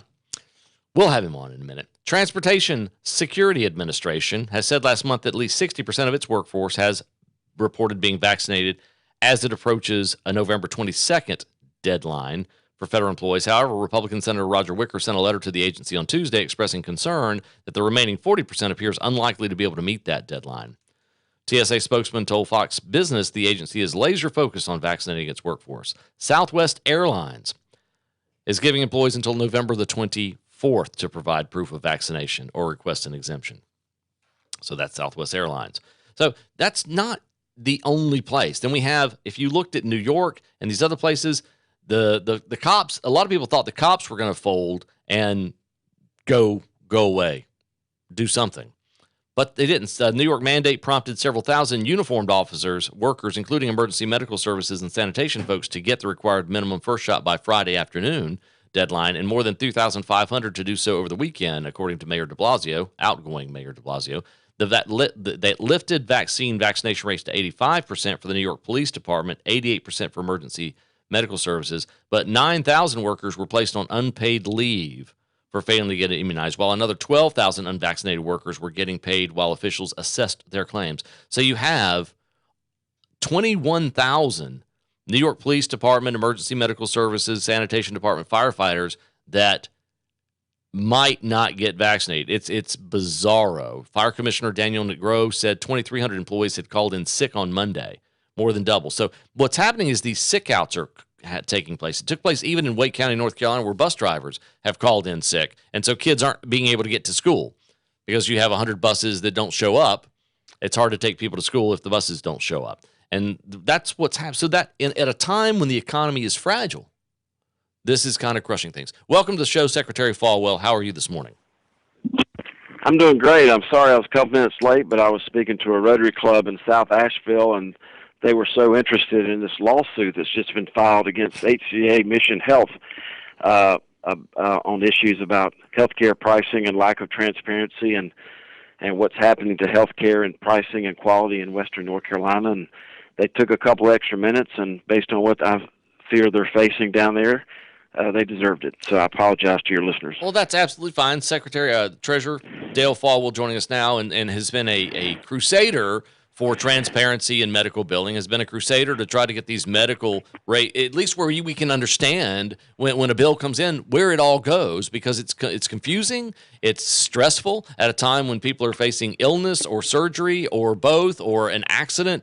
They cannot get clarity. The state of North Carolina spends billions with a B, billions and billions on healthcare for its employees and its retirees, from mountains to coast and north South Carolina, Virginia line. And yet we do not have clarity. We do not have any of that. And you get pushed up against this cartel that doesn't want, and you have to wonder, why do they not want to provide this information? You would think they would want to be on the same page as the freedom-loving citizens that want to pay bills. Well, it's so important for your listeners to know that we know how our torso's doing as far as Wilmington and the Triangle and Mecklenburg and Charlotte in terms of the census. But, when we talk about the possibility, the dream of having transparent health care, and you can dream about the economic gold rush that would come to the legs, arms, toes, and fingers of our state, which are what I consider rural North Carolina. It's just unbelievable that we can't get together and pay these hospitals 100% profit, 200% of Medicare reimbursement rates, and can't come together to get clear pricing. As Warren Buffett said, rising healthcare costs are the tapeworm on the U.S. economy. And for North Carolina, if we could ever be known as the state with transparent healthcare, not only would it lower cost, it would increase access and make it more affordable. Less people's credit rating would be destroyed. A big article came out in the Wall Street Journal yesterday. And on top of that, we just partnered at the state treasurer's office with Johns Hopkins University, who just showed that the billions of dollars of charity care that the large cartel-like hospitals are getting in North Carolina by not paying income tax, not paying property tax, not paying sales tax, which, by the way, if you care about public education, two of those taxes is what funds public education. I mean, the fact that Johns Hopkins came out and said that these entities in North Carolina are receiving billions of dollars more in tax benefit than they're providing in charitable care. This is Johns Hopkins University who came out with this report, and you can see it at the Treasurer's website. What is the? I mean, it's astounding me that it's almost laughable that the state, we have great doctors, we have great nurses in our state, we have facilities that are somewhat limited by government decree through the certificate of need process, but the hospitals have gobbled up a lot of doctor medical practices, and these things operate as this Leviathan type syndicate, a cartel, for lack of a better phrase, that is very reluctant to share with the citizens it serves. It's almost like it sees citizens as citizens they own rather than citizens they serve. Because I don't understand why this is such a challenge. Just show me what I'm getting for my money. Show me where the expenditures are going. Make it simple. Why can't I call you and say, how much is this going to cost? And for you, you manage the largest healthcare plan in the state of North Carolina. And you can't even get, how much does it cost to provide a knee replacement? How much does it cost? And you're paying in aggregate this bizarre amounts of money, and they won't tell you. Why are we getting no help from the legislature to clarify and stop this egregious, monopolistic way of looking at the world? Well, the cartel is very strong, and I'm sorry I didn't hear anything you just said because I had to go look up what Leviathan meant. So anyway, but actually I heard every word that you said. Listen, the cartels have spent 40 years building up this world of secrecy, and we're talking about multi-billion-dollar nonprofits run by multi-million-dollar executives. We're not talking about the people who actually do the work of healthcare. We have great relationship with those folks, and we have great relationships with great primary care facilities like Wilmington Health down in your neck of the woods, Tryon Medical, and others across the state. The fact is that none of your listeners consume healthcare. It consumes them. They would rather not consume it because they'd rather not be sick. When they inquire as to what it will cost, they're told they're not entitled to that information, just like I am as the state treasurer. And then when they don't pay for something that they weren't told what it was going to cost, that they didn't want to consume to start with, their credit rating is destroyed. And this is the biggest issue of this decade.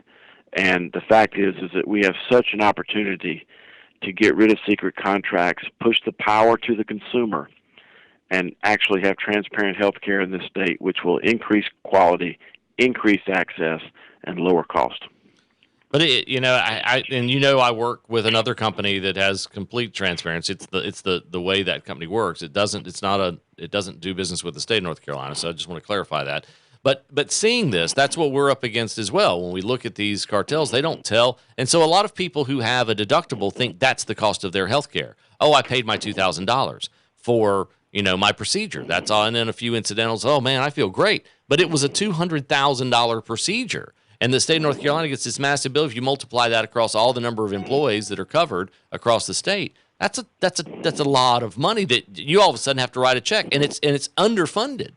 And that ultimately is paid with taxpayer money and citizens. Well, exactly right. And, people ask me, why I talk the way I do and say the things I say. And that the reason is this is mathematically serious business. And as you know, I'm into motorcycles. I'm not into all these other sports rivalries. But I'm just reminded when somebody asked Coach K about his courtside manner, and I think all your listeners know what I'm talking about. And he said, listen, there are things that happen right in front of my eyes that are worth getting mad about. This healthcare cartel is happening right in front of our eyes, and it's worth getting mad about.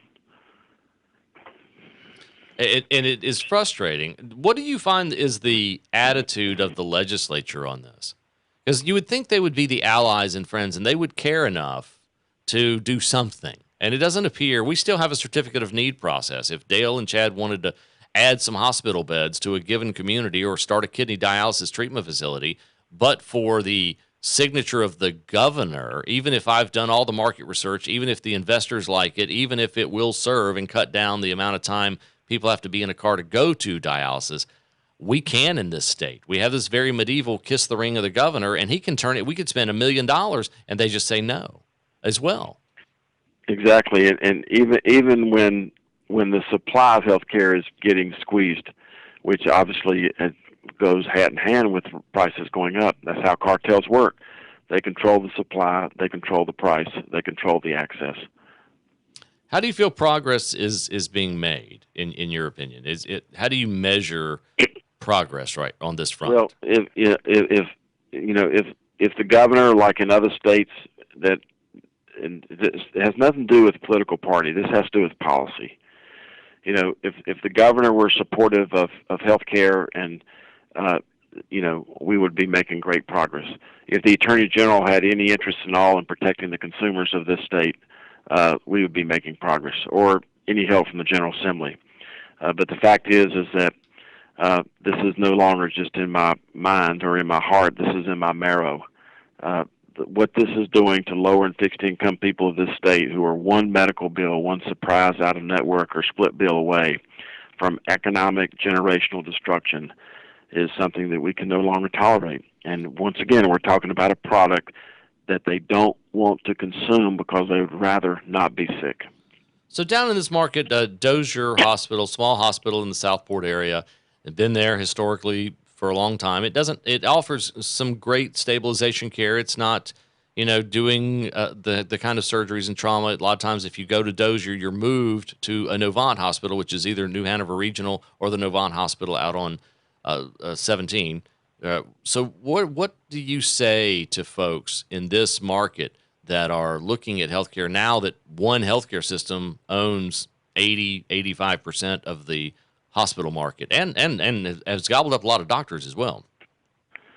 What I would say is what I've been saying, especially over the last 2 years in New Hanover and Brunswick County, and that is that you had a fantastic, one-of-a-kind, independent, profitable, accessible, high-quality hospital that is now in the hands of the cartel.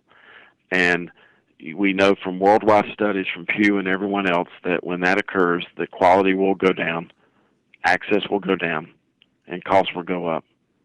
And the reason that your listeners should be so upset about this, if you go back to the history of Wilmington, especially during the 60s, and realize how New Hanover Regional came to be with the generosity of the Cameron family and so many others, and then to see what's now happened to it just because of greed and multi-million-dollar executives cashing out in these multi-billion-dollar nonprofits.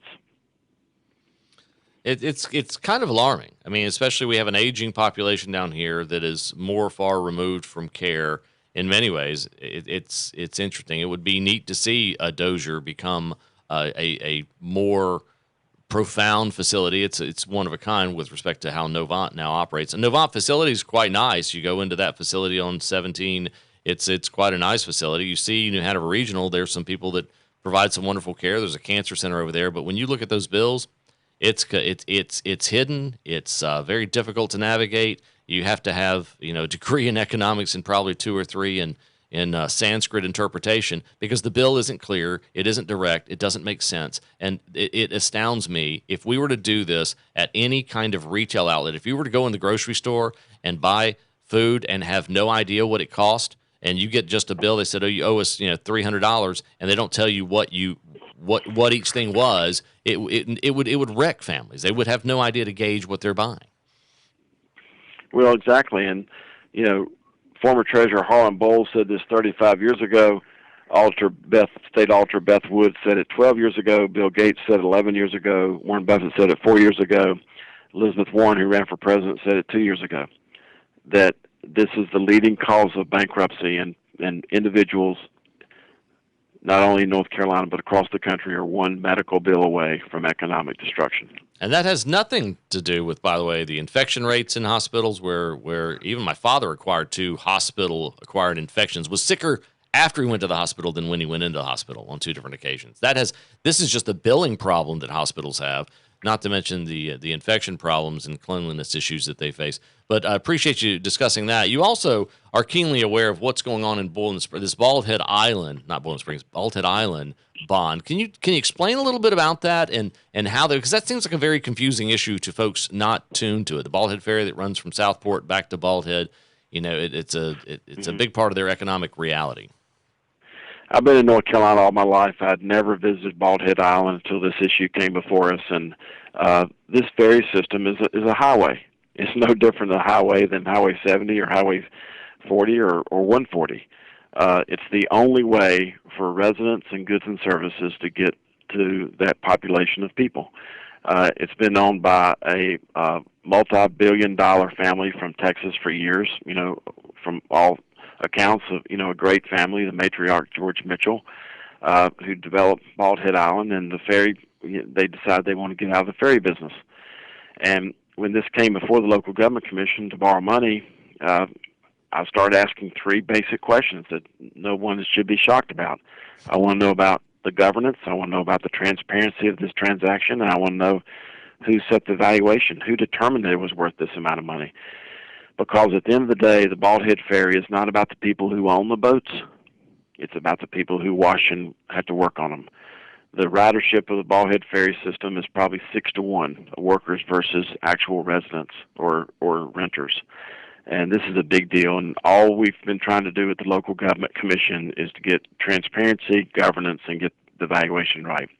Yesterday on the ballot was a bond referendum, a GEO bond referendum that was approved, 60% approval to empower the village of Bald Head to borrow money for general obligation bonds for the village of Bald Head, the city, the governing body who has the most to lose and most to gain by the barges not running properly or the ferry not working properly, for them to borrow money to issue debt to purchase this ferry system. We're still a long way away as far as the valuation is concerned. But the fact is, just like the transaction that we were able to assist with the new Hanover County Commissioners 7 months ago, where by us sharpening our pencils together, they were able to save $22 million in interest on the new Hanover government center, just an interest cost. So these voters approving these bonds gives the village of Bald Head the ability, unlike the authority, to issue bonds at lower interest rates. And so, just like it's always been the case, we're only interested in getting it right, keeping it right, and figuring out what's right, getting it right, and keeping it right for the long-term success and the certainty of the people who actually ride the ferry. And as I said earlier, 6-to-1 ratio of people who work on the island versus those that actually own houses or rent. It is pretty remarkable. A lot of folks out there don't realize the role of the LGC. If you've ever served in a city council or county commission, it's something you're very familiar with. It is the body that oversees the financial operations and attempts and bonds or certificate of participation, whatever it is a city or county wants to do, they go through the local government commission. There's a board there that oversees this, and it really is the guardian at the gate to keep cities and counties from doing really foolish things. I mean, they do foolish things anyway, but with respect to their monetary stability and solvency, that's the guardian at the gate. And so the LGC looked at this Bald Head Ferry situation. Do you feel better about the process now that's moving forward with Bald Head, with the bond?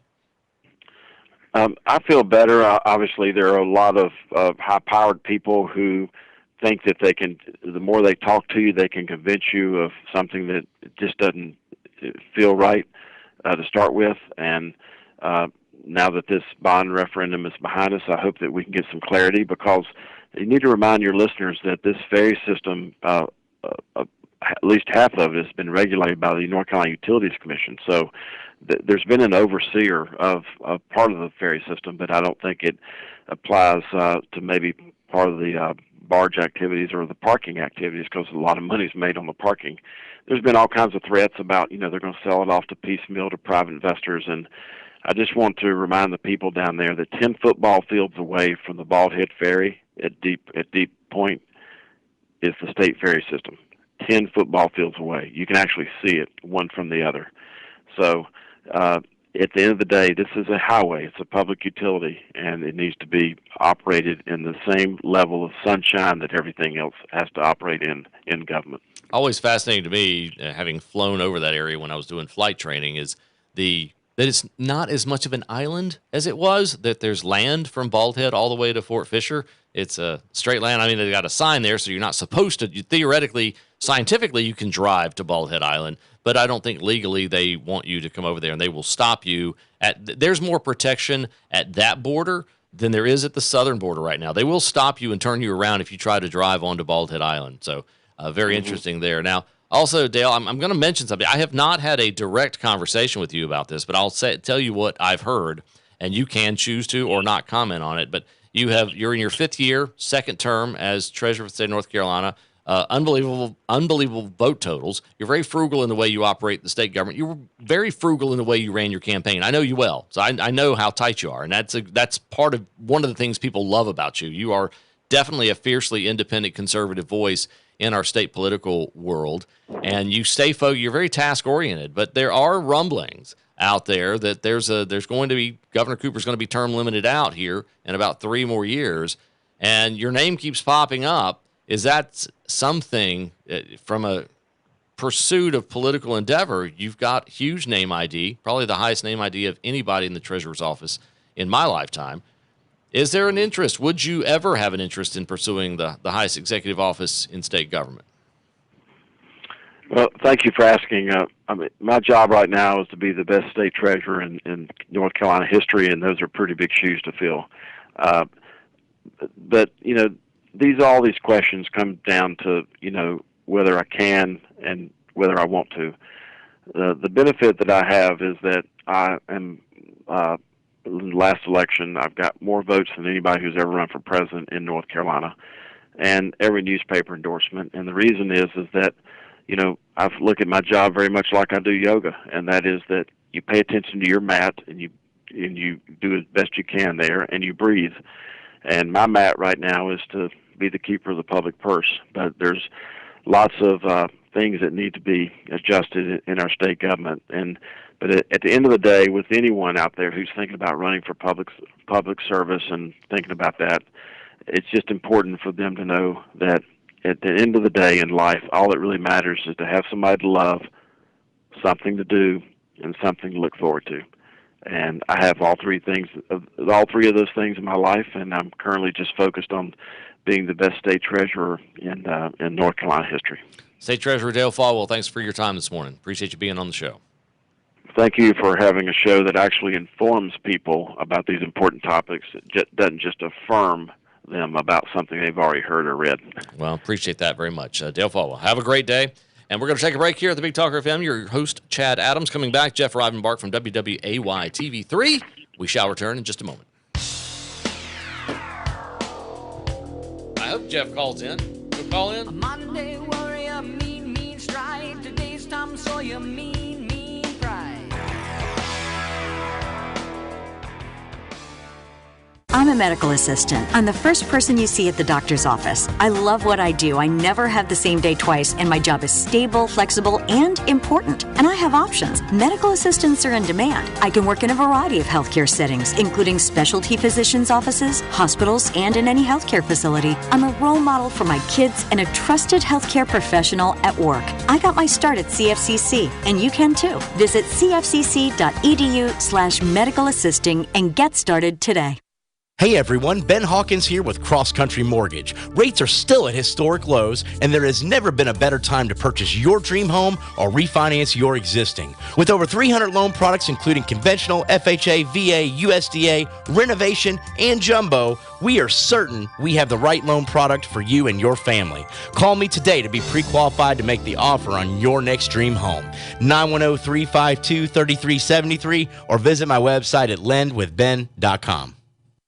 Dana Lash. Biden, it's like Star Wars when Ewan McGregor is screaming at what's-his-face, the guy who almost sounds like Harry Connick Jr. when he speaks, but he's not. He played Anakin Skywalker in the prequel, and it was after he cut off his arms, and Ewan McGregor is screaming at him, "You were the chosen one!" That is what the establishment is screaming at Joe Biden right now as he flirts with this idea of going down the socialist slope.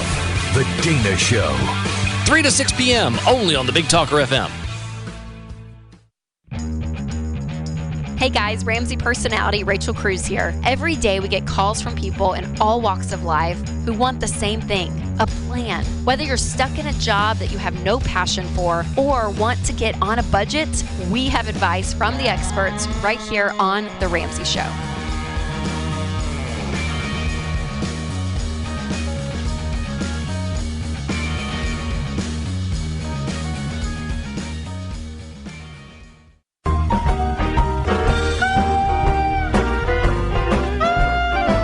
This is Radio Free Dixie, Diversity is a buzzword today, but little is known about the truly diverse nature of the Confederate States of America. The Sons of Confederate Veterans want you to know about the religious diversity in the Old South. Many people think of Dixie as a society based on the Protestant religion.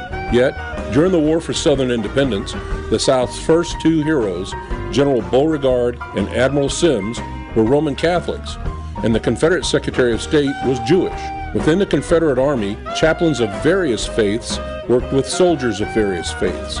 The Sons of Confederate Veterans invite you to learn the truth about your Southern heritage and join with us to make Dixie great again. Please visit us at makedixie.greatagain.org. That's makedixie.greatagain.org.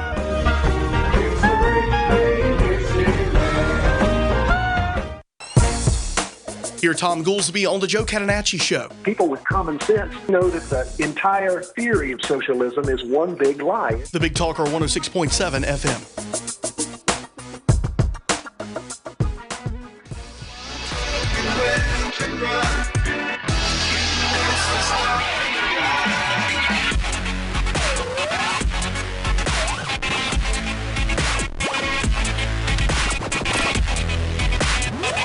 See, TK just shattered my musical knowledge on that one. That one I didn't know at all.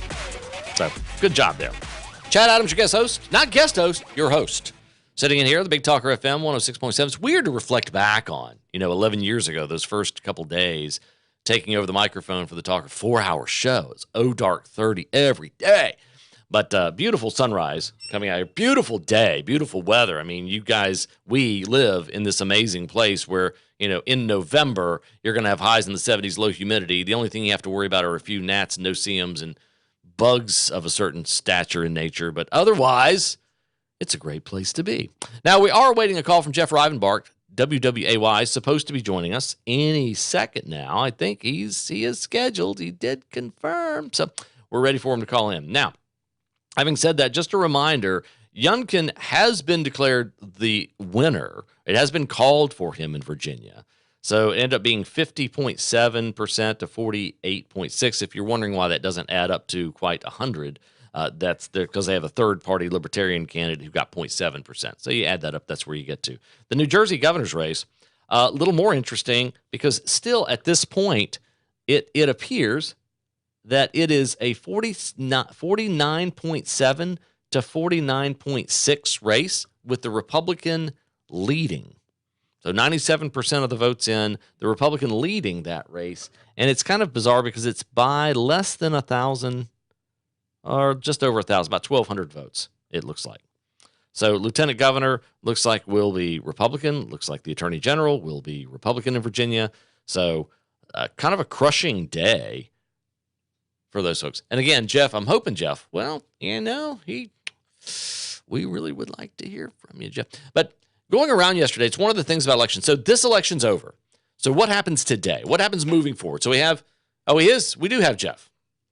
So Jeff is being connected right now as we speak, and we'll have him right in the chain. I think as soon as TK turns on the microphone, I think he'll be on. So, Jeff, are you there? No, this is not Jeff. Oh, well, who is Jeff. it? Okay. Who is it? Somebody else. Just a caller. Well, man. Be a caller. Caller, go ahead. You're on the show. Love to have you in. Okay. Just to give a few little things on this Ballhead Island ferry stuff. There's a whole lot more, and I'm kind of intimately involved at some level, but there's a whole lot more to it that's not necessarily being put out there. And I'm not saying Folwell's not doing his job. He certainly is. But, some of the things aren't mentioned is for 17 years, none of the rates were raised, period. None of them. And, the island or the owners ate that up. That's what you do when you develop stuff. Also, that the workers, I think they're $8 to $10 less per ticket than regular riders. So there was that out there. And again, this is a utility at some level. And there's a fair amount of politics that just all of a sudden came out when this thing started happening at the 95-yard line. All of a sudden, yes, I'm kind of, I've worked with the developer, so I kind of know a little bit about it. So there's, I think it was Folwell. One of them said, "Hey, why don't you just give it to us?" I mean, that's kind of, even though these people are worth a lot of money, that's, $48 million. That's a lot of money one way or the other. So there's I don't personally care who gets it, to be honest with you, but generally the developer is always seen as the bad guy. And I can tell you, for the folks that did Bald Head Island, they could have came in there and built condos and been out in 10 years and made a bunch of money. But they had a 30 or 40-year plan. So I just want to kind of throw a little bit of the other side at some level. Well, I'm still trying to understand the other side. I don't sense that there's another side. There's a bond that gets approved, and now it's a matter of what does that look like. They have permission to go and borrow money to acquire, I guess, the ferry. And so it remains to be seen what the rates would be. It remains to be seen how that would be implemented and put together. So, does it eventually become part of the state port? Do they move the port down there and it's easier to maintain? I don't know. I'm not in that world, so I'm not hopping the ferry going over to Bald Head all the time. So, how do you feel? Do you feel it can still shake out in a way that's good for all involved? I think the original plan that was put out there for the state to have a port authority effectively was probably the best of all the situations, just because there's basically 4 entities over there, like parking, barge, marine maintenance, whatever else.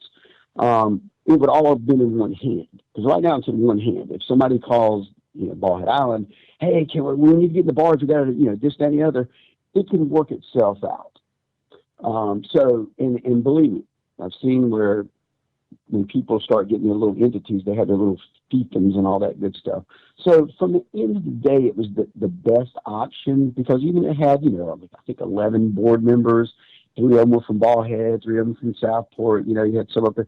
So you had a lot of people that were involved. So it wasn't a bad deal. Are you going to make any deal that satisfies everybody? No.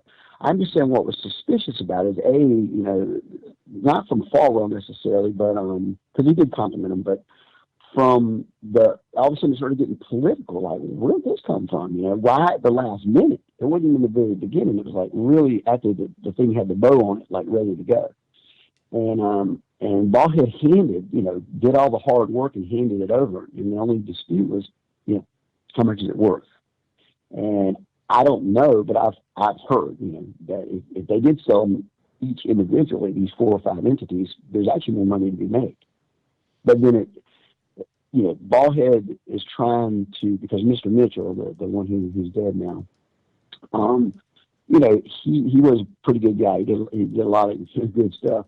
And so I think they're trying to keep the legacy, but I know just from, again, working throughout the years with Bald Head, is that no matter what, the developer gets thrown on the bus originally. And that's not Folwell. That's just the politics going down on the lower level that, look at some of the articles that I think in Port City Daily and stuff like that. You can see where it just started heating up. And, I personally, I think that's the best thing for one entity, whatever that entity is, to own all 4 of the pieces and parts. But maybe the village thinks it's not. And maybe not. If they can get it, great. I just think, it's Bald Head's covered a lot of fluff because they had a lot of money. And so at the end of the day, when they started backing out on other things, the people there started going, wait, hold up. You mean this stuff costs as much? Yeah, it does. But that's part of being a developer. You do stuff and you kind of sell it off and you walk away at some level. So that's just, I'm just giving another political side of it, that it got real heated, and I'm like scratching my head going, okay, this is unnecessary. Why didn't you just say this in the beginning? Why didn't you say we're going to make this fight in the beginning? Why did you wait till the end? You knew all this stuff. And it's actually people that are on the board, that are on this board, that have been going along for 2 or 3 years. All of a sudden go, wait a minute, we got a problem. And it's, a little political there. And they're not Folwell, not on his level. I don't even know what he knows or doesn't know about the insights of that. Again, he's trying to just stand back and do the best for the state. Right. Well, it's pretty complicated. All politics is local. Appreciate the call. Appreciate you being a part of the program. Okay. So obviously, and it's interesting. He illustrates a larger point about these local issues. They seem so simplistic. If you looked at Holden Beach, Ocean Isle, you look at the way in which coastal communities address problems.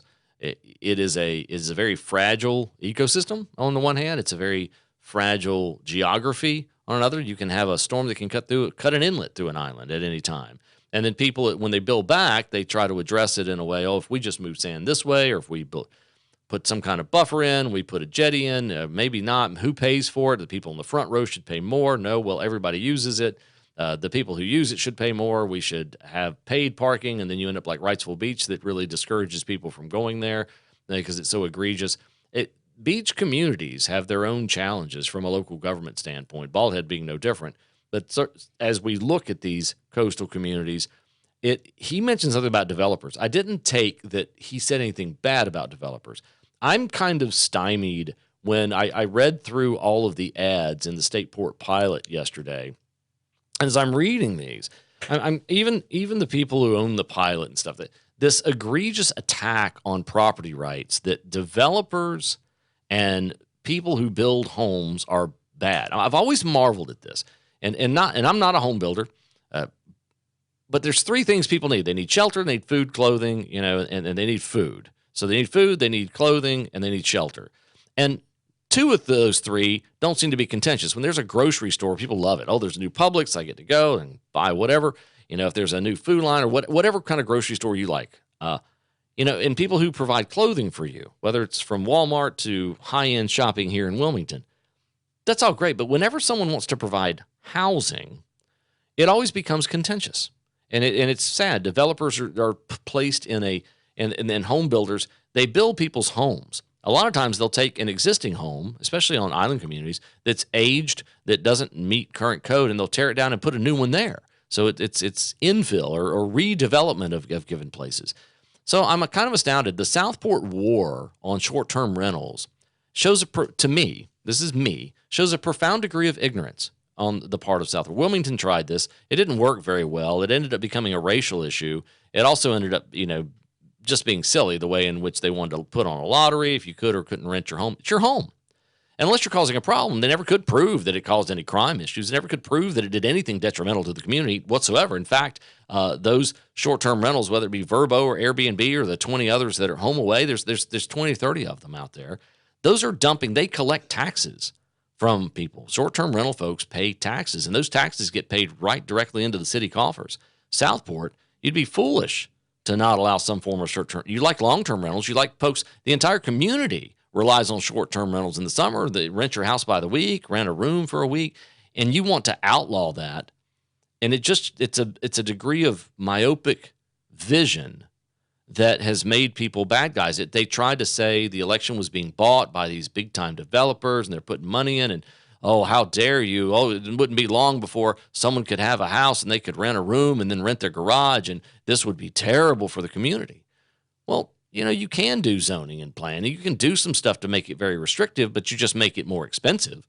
If you do that, you're going to make it more expensive for the people who live there because they're going to have to pay for that. You're going to make it more expensive to enforce that because you got to hire people to take care of that. You're going to make it more difficult for your tax-paying public.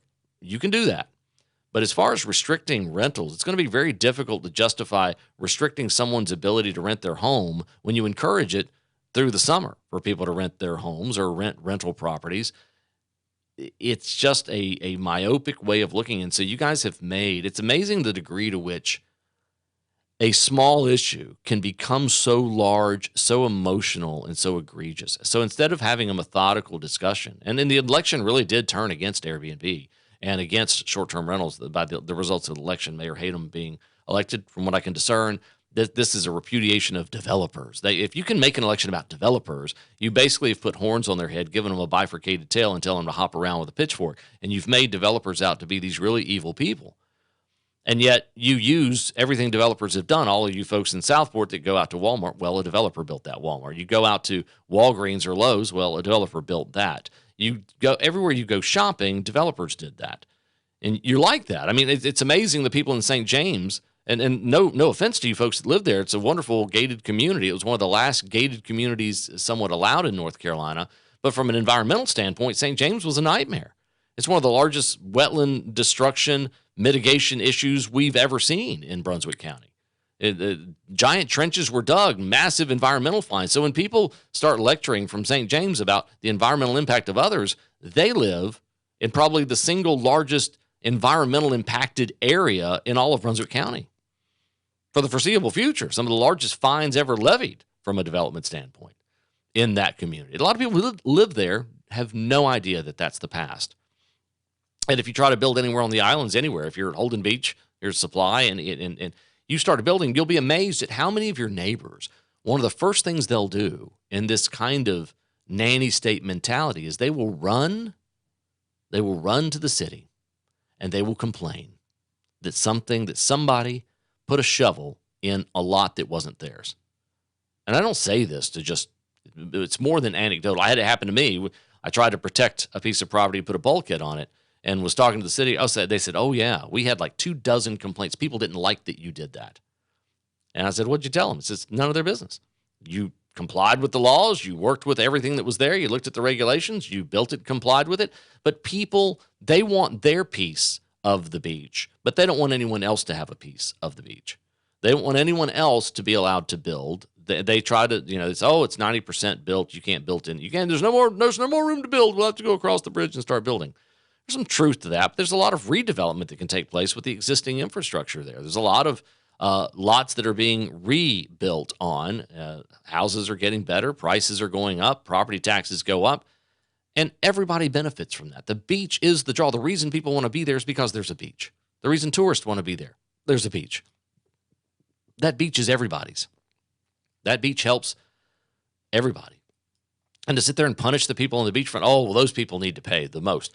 Folks, if they have beachfront property, that's the most valuable property down there, and their property tax bill reflects that. Their property tax bill is already higher on a per square foot basis than anybody else's. The people that live across the bridge in a community, whether it's down toward Sunset Beach, Ocean Isle, Holden, Oak Island, their properties are cheaper than those who live. So their property tax is less. But we try to turn, a lot of times you'll notice, and it's trying to turn one group against another group and trying to jockey for that to be the best for that, whatever group it is. So let's hope elections are over. We'll see how these cities, a lot of new leadership out there, a lot of incumbents out there. Let's hope they can get through the election and move forward. There's a lot of great opportunities to do some very innovative thinking out there, and here's hoping they did. I enjoyed working with the Center for Local Innovation, ran that project statewide for the state of North Carolina, for the John Locke Foundation, worked with cities and counties across the state that wanted to approach things and be very innovative. So they wanted more accomplishment at a lower cost, and most of the time you can do that. But if you're just wed to one way of looking at things, you will not accomplish that. You have to be innovative, and you should be. That's the obligation to taxpayers. Highest level of service, lowest possible cost, unless you're a Marxist. Now, if you're a devout Marxist, that's different. You don't care about the cost. You don't care about freedom. But most of our folks aren't avowed Marxists down here. Although, by the way, congratulations to Mayor Bill Saffo winning re-election. I never thought Mayor Saffo would win re-election as the guy on the right. But relative to Harper Peterson, Saffo was on the center right for sure in that election. So congratulations to him defeating former mayor and former North Carolina Senator Harper Peterson. We're going to take a quick break and come back and top off the hour and move forward from there. Looking forward to our next half hour with our good buddy Francis DeLuca. We'll find out what happened to Jeff Rivenbark also. Much more to go. Stay tuned here. I'm your host, Chad Adams.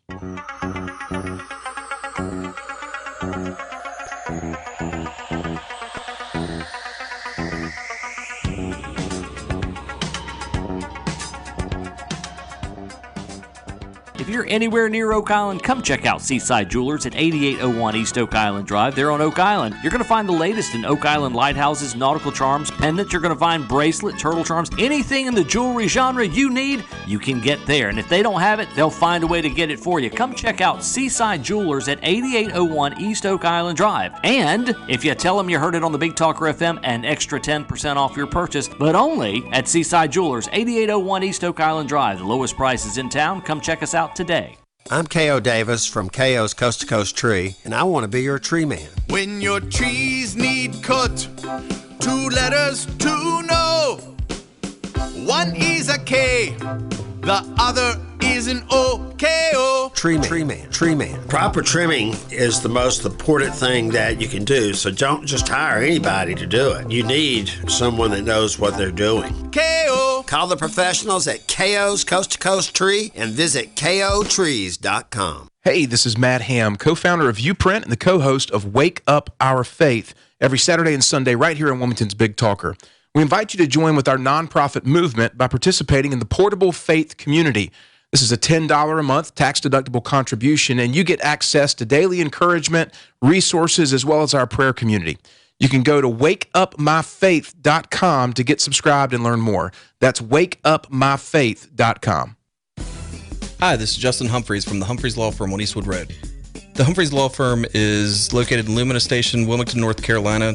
Practices civil litigation, intellectual property, commercial, and residential real estate. Please give us a call at 910-332-0721 or visit us on our website, which is www.humphreysfirm.law. You can also listen to me every Thursday from 6 to 7 p.m. on the Big Talker 106.7 FM. Folks, we all know ongoing road construction and traffic can weigh heavy on your vehicle. Since 2006, O'Leary's Automotive Repair has provided comprehensive repair services at affordable prices to get you back on the road in no time. Their ASE certified technicians will help you find a cost-effective repair and maintenance alternatives. O'Leary's has multiple locations in the area in Hampstead, Leland, the Myrtle Grove area, Ogden, and Wrightsboro. O'Leary's Automotive Repair, a trusted, locally owned business since 2006. As Wilmington's leader in restorative and regenerative medicine, the Frank Institute specializes in health optimization. Simply put, we use in-depth evaluations and lab testing to determine the best treatments for each patient. So whether you're suffering from an unseen hormonal imbalance or a simple vitamin deficiency, the Frank Institute is ready to get you back to better living. Call us at 910-679-8534 or fill out our symptom survey online at frankinstitute.com. Because at the Frank Institute, you live, we help.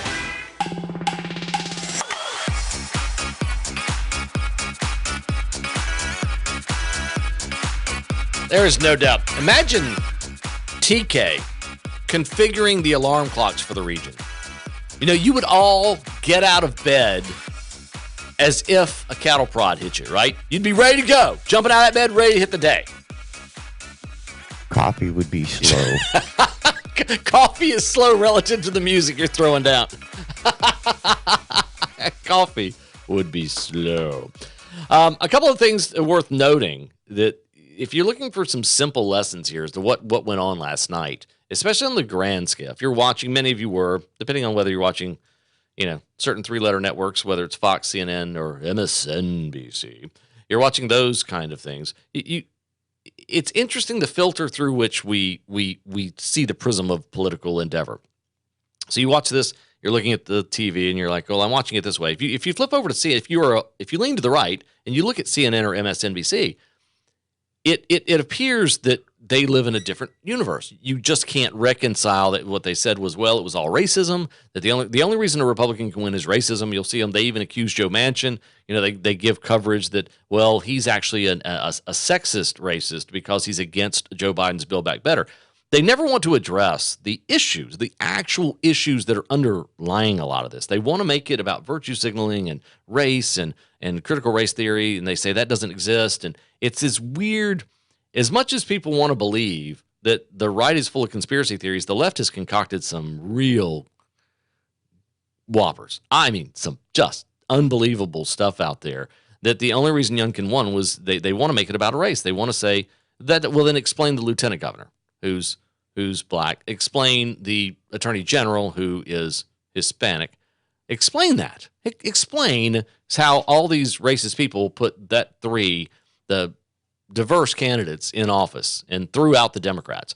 They never, and the CNN, MSNBC crowd never looks kind of in the mirror and says, you know what, we're kind of wacky. We're kind of out of our ever-loving minds. We're so full of hate that we don't realize we're the ones espousing hate. They never look at themselves as the ones espousing hate. It's always the other teams espousing hate.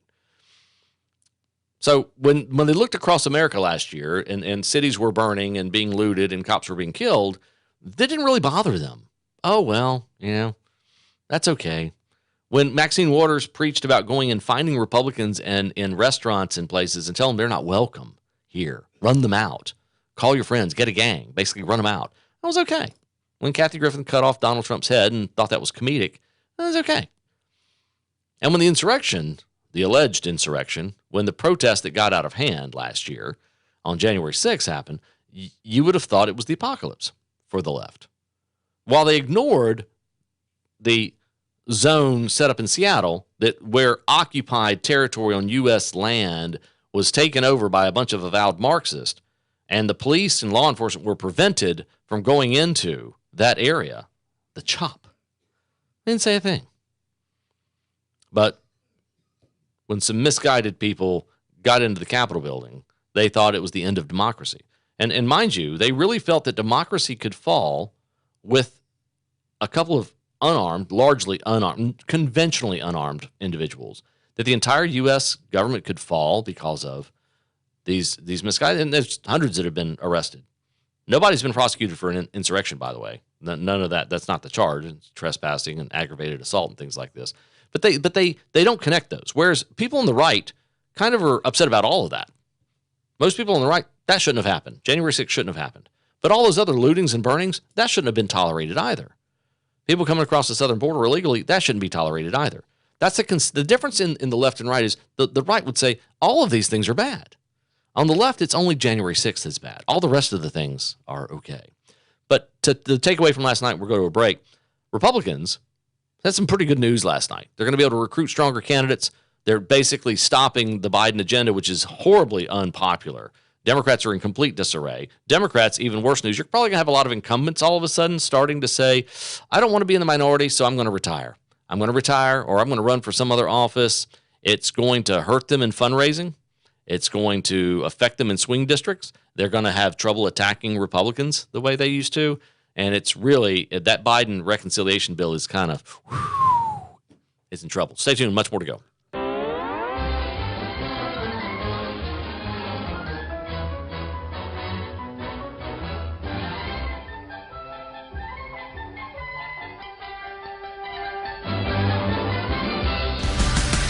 Keeping Charlotte informed. The Big Talker 106.7 FM WFBT, Carolina Beach.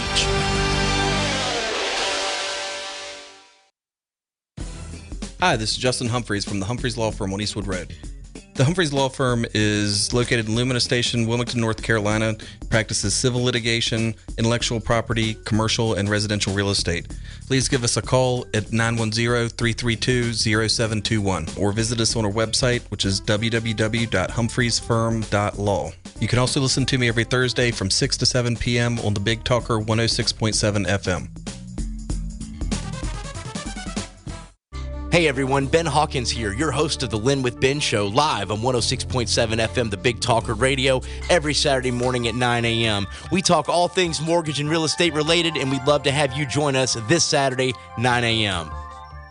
In Virginia and beyond this morning, following a Republican victory in the closely watched gubernatorial contest. Glenn Youngkin won the Virginia governor's race, tapping into culture war fights over schools and race to unite former President Trump's most fervent supporters with enough suburban voters to become the first Republican to win statewide in 12 years. The challenge of overcoming a culture where the state overwhelms self-empowerment is all too common. Youngkin's defeat of Democrat Terry McAuliffe marked a sharp turnaround in a state that had shifted to the left over the past decade and was captured by President Biden last year by a 10-point margin. Bernie Bennett reporting. Also in Virginia, the next state attorney general and lieutenant governor, both Republicans.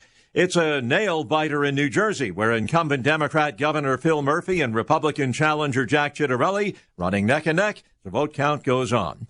In Minneapolis, the city police department will remain open for business. Voters in the city of Lakes rejecting a plan to abolish the department in favor of an agency that would be more focused on mental health. Democrat Eric Adams, a winner, New York City's mayoral race. Spent 5 days abroad, 2 global summits. Morning President Biden back at the White House facing perhaps his deepest challenge yet as he struggles to pass $3 trillion in new government spending. The Braves, World Series champions, as correspondent Adam Spillane tells us. Jorge Soler's third-inning 3-run homer broke a scoreless tie as the Atlanta Braves won their first World Series title since 1995 after beating the Houston Astros 7-0 in Game 6. And they partied on into the wee hours of the morning in Atlanta. Watching Wall Street this morning, Dow futures down 76 points. Please stand by. We now take you live to the Institute of Rational Thought for a special broadcast. Hard-hitting interviews and relevant information to make your day. It's Chad Adams.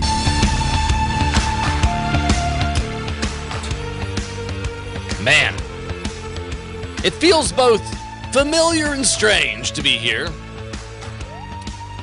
front of the microphone, talking to you, entertaining you, providing you a perspective that you might not otherwise have. Keeps you from fighting with your husband or your wife, right? Just fight with the radio. With us right now, Colonel Francis DeLuca. He, formerly of Civitas, also congressional candidate. He is now free to say whatever he wants to because he has left the world of think tank world skullduggery, and now he is in the world of personal skullduggery. So welcome to the show, Francis. How are you? Good morning, Chad. Good to talk to you. It's always a pleasure. Go ahead. And I want to correct one thing. You know me pretty well. I think I've always said what I believed, pretty much. I think there are times you wanted to say more. That's my personal opinion. It may not be but I think now you can say whatever the hell you want to. So and completely, no repercussions. Well, except for the wife. You are right there, because when I was running Civitas, I had to be a little bit careful of what I said, because when I spoke, what I said would get attributed to Civitas, and since it was a nonprofit and it was a business and it had a tax status and all that, you had to be a little more circumspect about, because that was back during the Obama administrations when they were attacking nonprofits and sicking the IRS on people and stuff like that. So there was a reason to be a little bit careful and things like that, and other things. When I was in the Marine Corps, we always had a saying, and that's that no matter how high ranking you are, you still make someone's coffee. In other words, no matter how high you are. So even though I was, quote unquote, the president of Civitas, it didn't mean I didn't have to answer to some other people. And so you always have to think about that. There's so much truth wrapped up in that saying right there, and I encounter that reality every day. So well said. That was very well said. So now, since you've had more freedom, you've always been a prolific traveler, and you've done quite a bit of that now. Are you actually within, kind of the region right now, or are you in some foreign destination right now? Nope, I am sitting right here in Wilmington, North Carolina, where I live. Good. Yes, you do. It's your full-time residence. I said that's why I need Francis on the show, and as long as I'm here, I want Francis to be on the show. Now, you obviously have more than a passing interest in watching the political intrigue, the house of cards that is national and even state politics. We've got this odd, very quiet governor, except Governor COVID Cooper, that is wrapped his entire governorship around. It's funny, the media runs and flocks to everyone to get comments about Trump from a governor, and in Virginia, Biden was an issue. Our governor has said precious little about anything, and his numbers aren't really that high. He's like a 46%, 46. He's kind of an unknown, unpopular. It's not that he's popular, it's just that he's kind of there. For someone who has been in politics for most of his adult life, it really is kind of surprising how little people know of him and how little people have an opinion of him, one way or the other. It is true. I love following his Twitter account because it's as predictable as sunrise. So when you see Governor Cooper out there, I can say, okay, I haven't looked at it yet. I'm going to say it's something about COVID, something, and that's it. So yeah, let's see what's on his. I'm just pulling up his Twitter feed. Training needs for digital skills again, and it's stuff that you could read at night and put to sleep. It's American Indian Heritage Month. That was a tweet, so that's one of his tweets. And there's hope we can beat the pandemic. There is the third one. I knew right into the pandemic as numbers are infinitely low now. And then it's just this the most lackluster governor. There's zero passion in him that comes across in any methodical way about the state. I mean, he's governor. He's in his second term. Never signed a budget. Doesn't have. I put out there, and I've said it every couple months. I've said, can anyone name me anything substantial that he achieved while being attorney general, while being governor, while being in the legislature. And I posted the map that he approved in 1992 that he was proud to have voted for, one of the most gerrymandered political maps in North Carolina history, that had that crazy Alma Adams district that went from Greensboro down I-85 to Charlotte and a little bit east. But I can't name anything.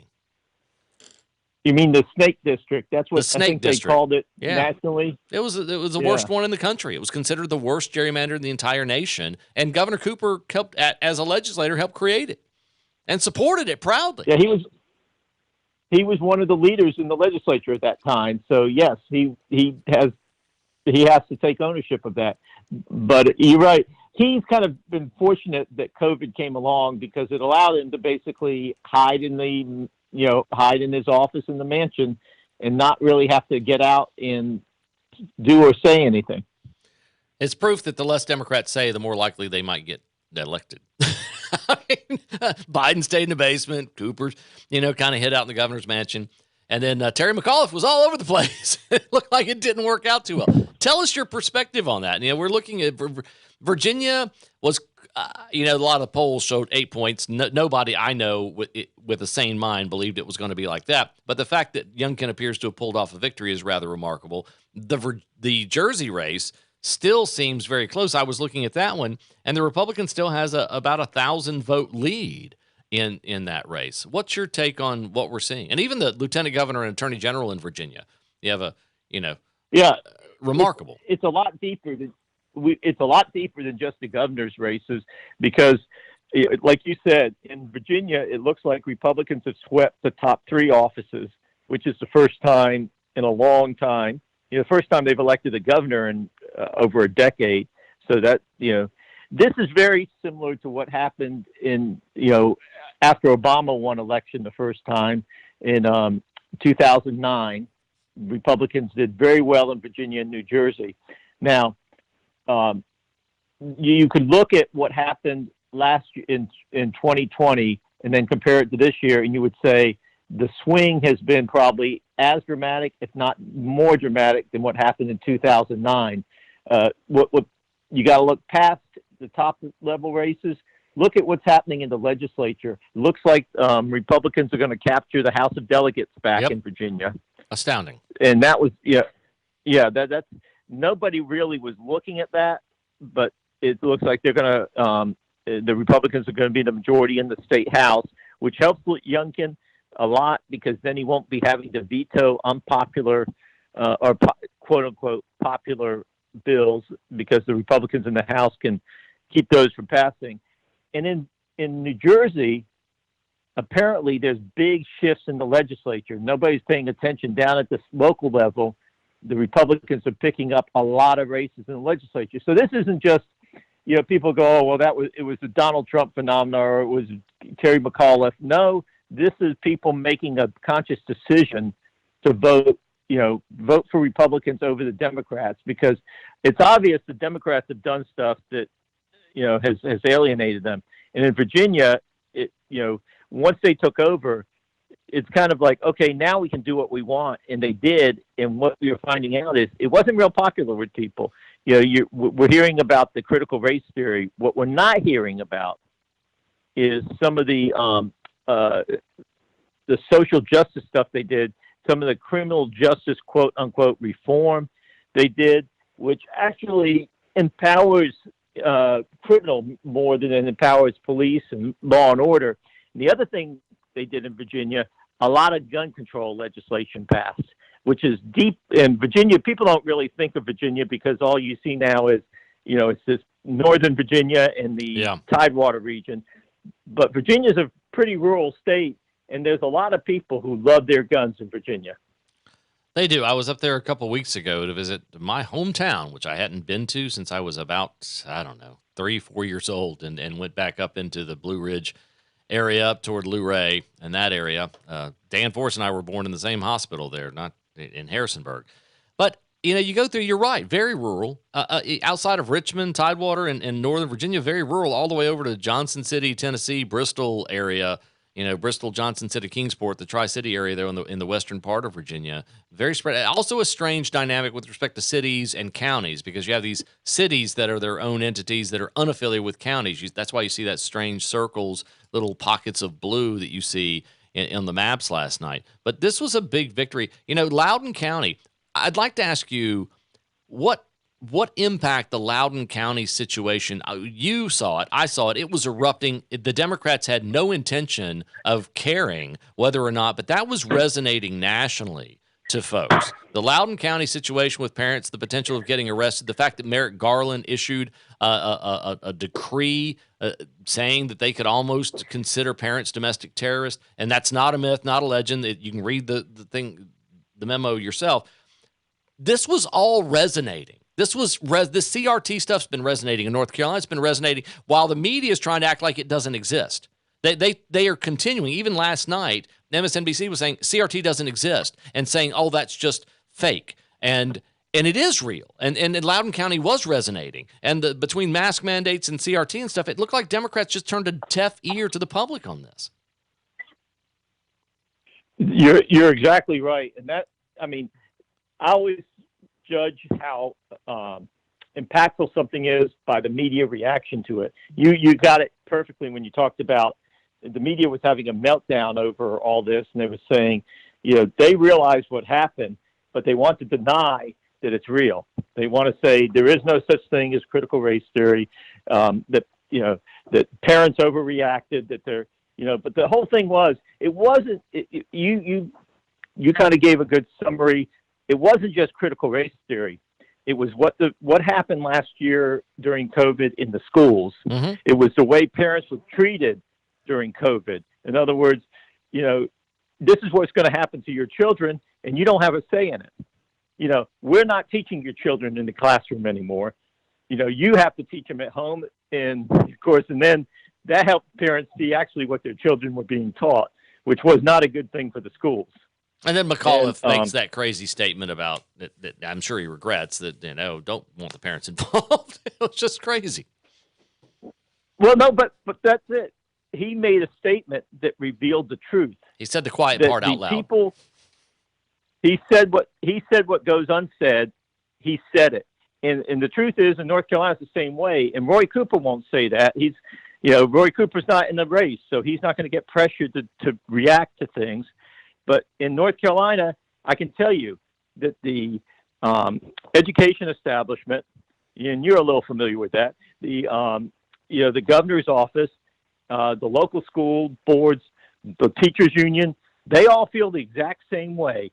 The education is too important to be left to parents. That we tell you what's going to be taught. You don't tell us what you want us to teach. We're going to take a quick break here. And when we come back, I want to continue this because Francis has seen the school choice movement really evolve in the state of North Carolina from the beginning, from the inception of the first charter school to where we have to over 200 today. We've seen homeschooling growing. Wake County, one of the most populous counties in the state, actually growing by leaps and bounds, but the number of kids in schools diminishing. And I think the Loudoun County situation, the critical race theory, this is a shot across the bow to public education that is becoming, rather than becoming less dogmatic, which would be the key to success, they're becoming more dogmatic, more likely to dig in rather than realize that what's going on. We're going to talk with Francis DeLuca after this break here on the Big Talker FM. I'm your host, Chad Adams. We'll be right back.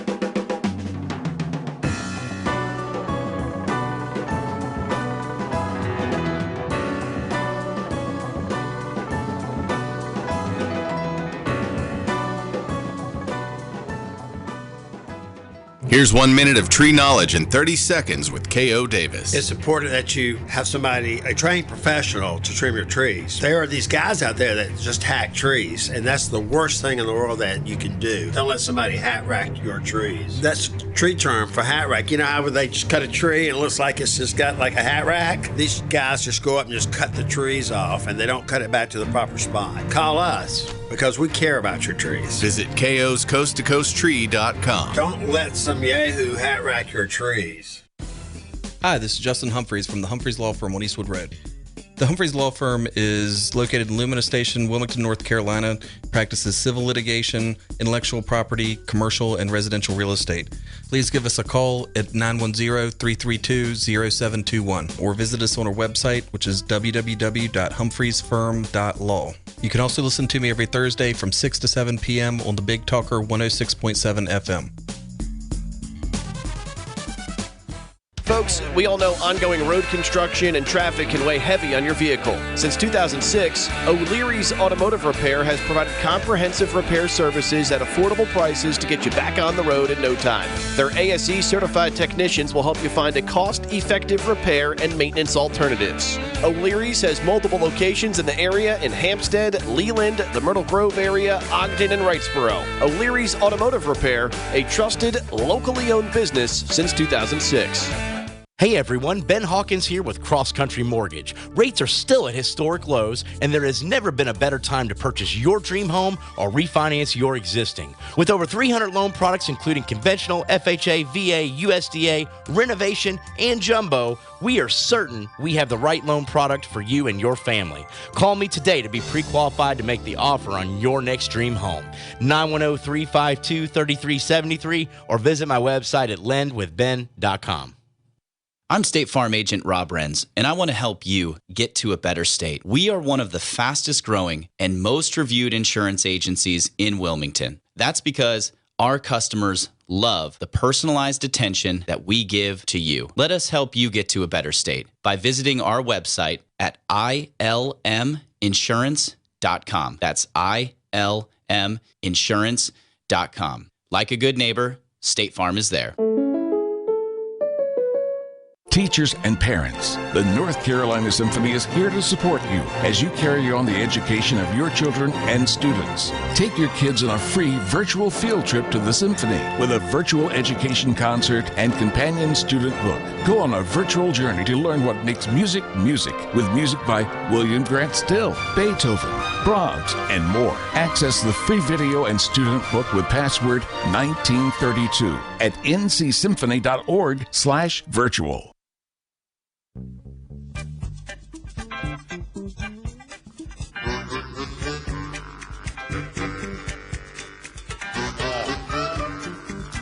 Howdy. Welcome back. Continuing our discussion with Francis DeLuca. Colonel Francis DeLuca, former head of Civitas. Once a Marine, always a Marine, so I can't say he's a former Marine because in his heart still is. He lives down here in this area and so glad to have him as a neighbor. And Francis, looking at the school choice, looking at the parental situation, is it not the case that parents finally had this attitude of we're tired of being lectured by you elites? We're making our own choices now. We are going to question what you're doing. And why doesn't the educational establishment begin to realize they're on the losing side of history here?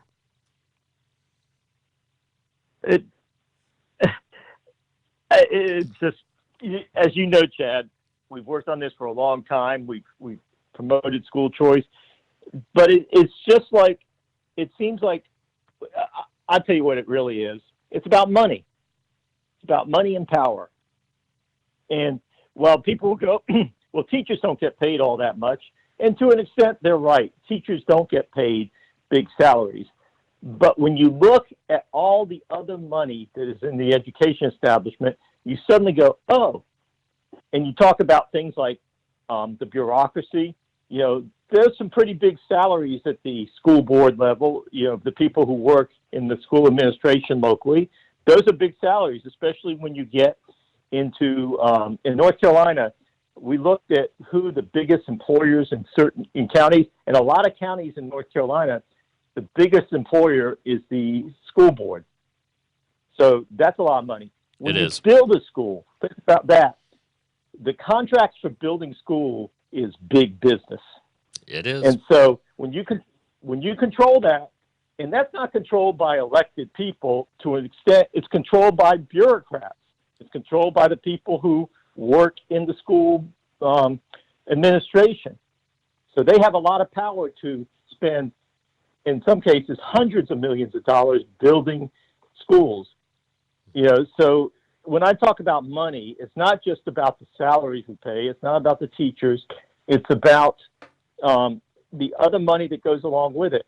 And when think about, I remember I used to talk about the environment, and and all these people are so concerned about the environment.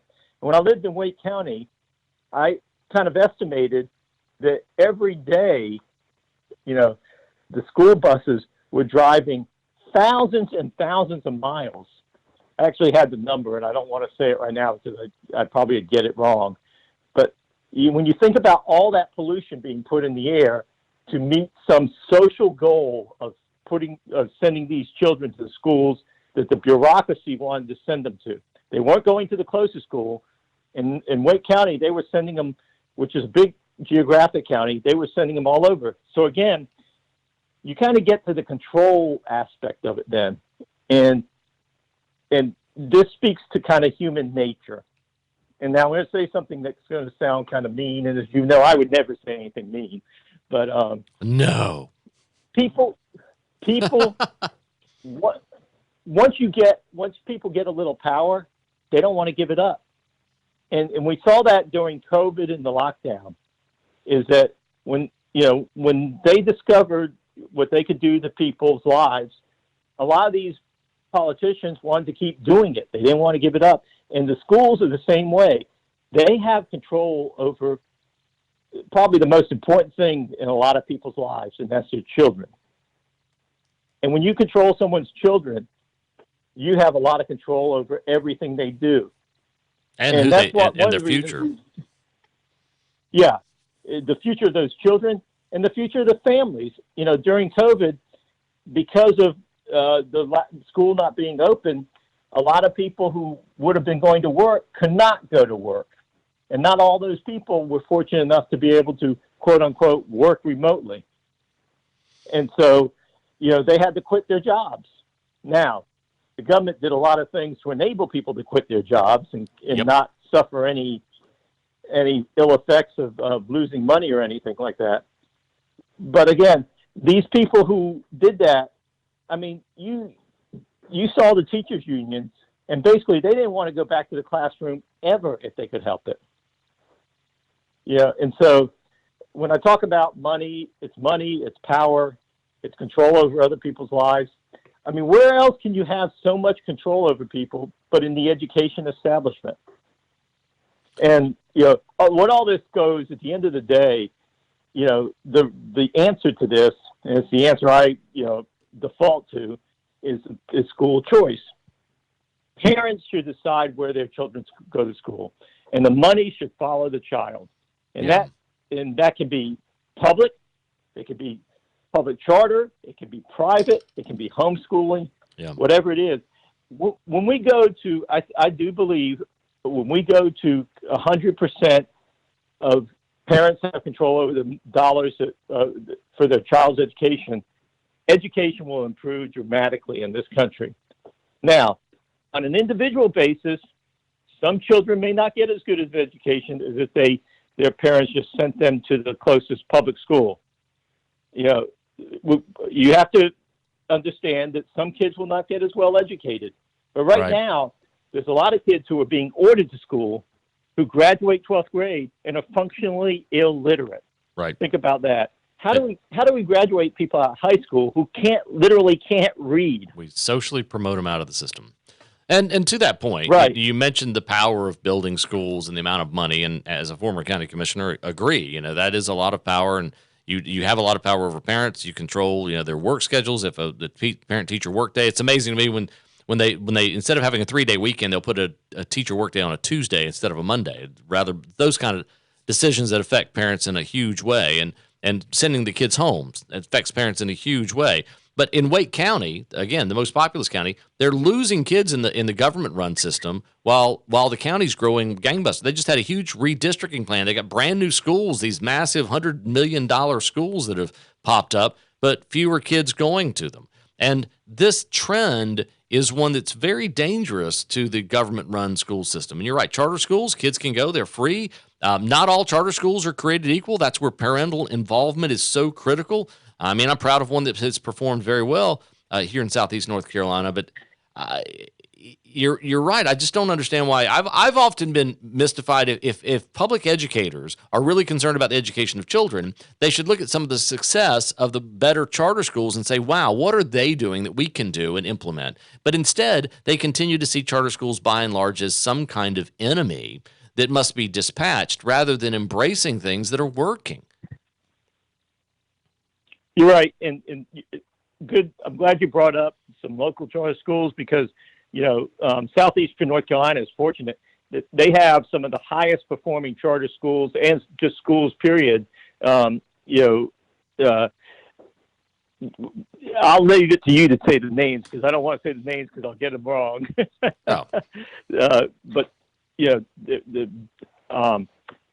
there's some in Brunswick, there's some in New Hanover, but they're all run by one charter chain that is just done a tremendous job educating children. It's the Roger. I'll say it. It's Roger Bacon. It's Roger Bacon Academy is the management company, but they're the classical charter schools. There's one in Leland, one in Wilmington, one in South Brunswick, and one down in Columbus County. And very proud to be on the board of directors there. I admit that. So they just recently changed. No, I'm glad. I wanted you to get it. I wanted you to say it so that I did not get it wrong. And they are great schools, and they show what's possible in doing it. And now, I said your parents should have the choice. And for a lot of parents, the choice will be to send their child to the local public school, the traditional public school. That will be their choice. And that's okay. And they should be able to do that. And even then, though, those local public schools, I believe, will be better schools because they know that the parents actually have a choice. And if they don't perform, if they don't educate, if they don't respond to parental concerns, the parent might pull that child out of school. And if they pull that child out of school, that local school loses its funding for that child. And really, that's the only way to put pressure on them. Absolutely agree. And we need to take a break now and say, Francis, can you stay for another segment possibly? Because there's some other stuff we haven't covered yet on redistricting and the state budget. So Francis DeLuca, our guest, will continue here. I'm your guest. I'm not the guest. I'm the host. Chad Adams here on the Chad Adams Show for now. TK, we're going to take a break right now. We'll be right back.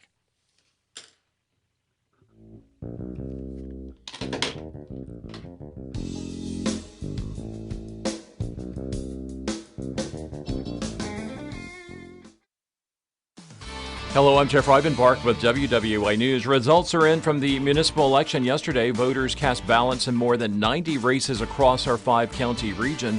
One of the biggest races was in Wilmington. Mayor Bill Saffo ran against challenger Harper Peterson. Saffo will hold on to his seat, serving an 8th term as mayor of Wilmington.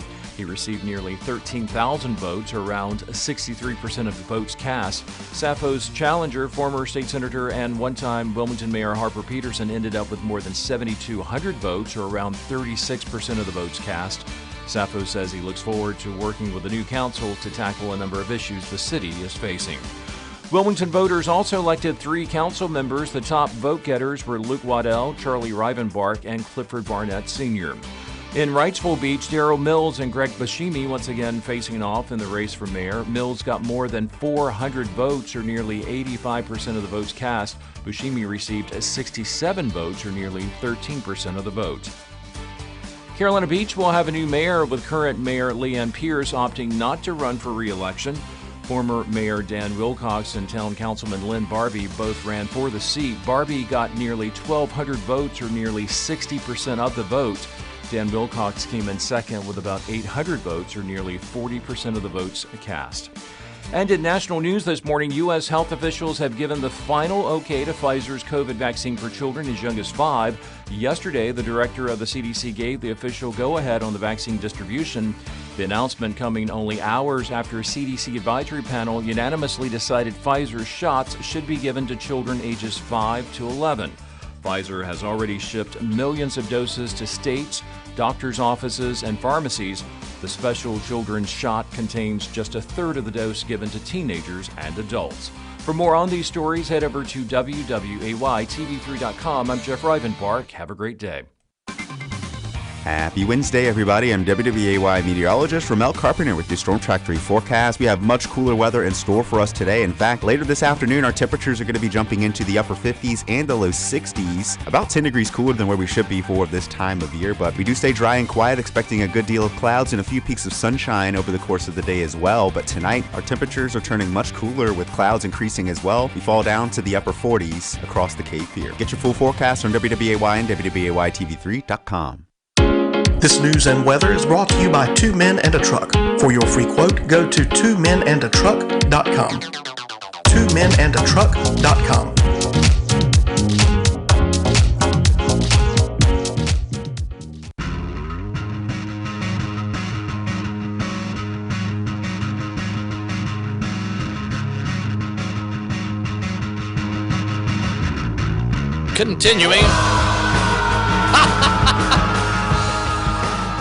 Continuing through that primal scream, our interview with Colonel Francis DeLuca, he formerly the head of Civitas, nice, comfy, retired, gets to travel all over the world from his home here in Wilmington. And Francis, before we went to the break, I mentioned there's some other issues I wanted to bring to your attention, and that is in North Carolina, we're going through the redistricting process. The Senate maps were approved largely along partisan lines. The Republican maps for the House were approved largely along Republican lines. Redistricting is nothing new. That sausage gets cooked every 10 years. It'll be challenged. I'm sure the Democrats will find a way to go to court.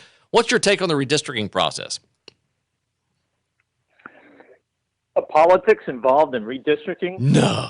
I'm shocked. No, I mean, redistricting is by its nature a political process.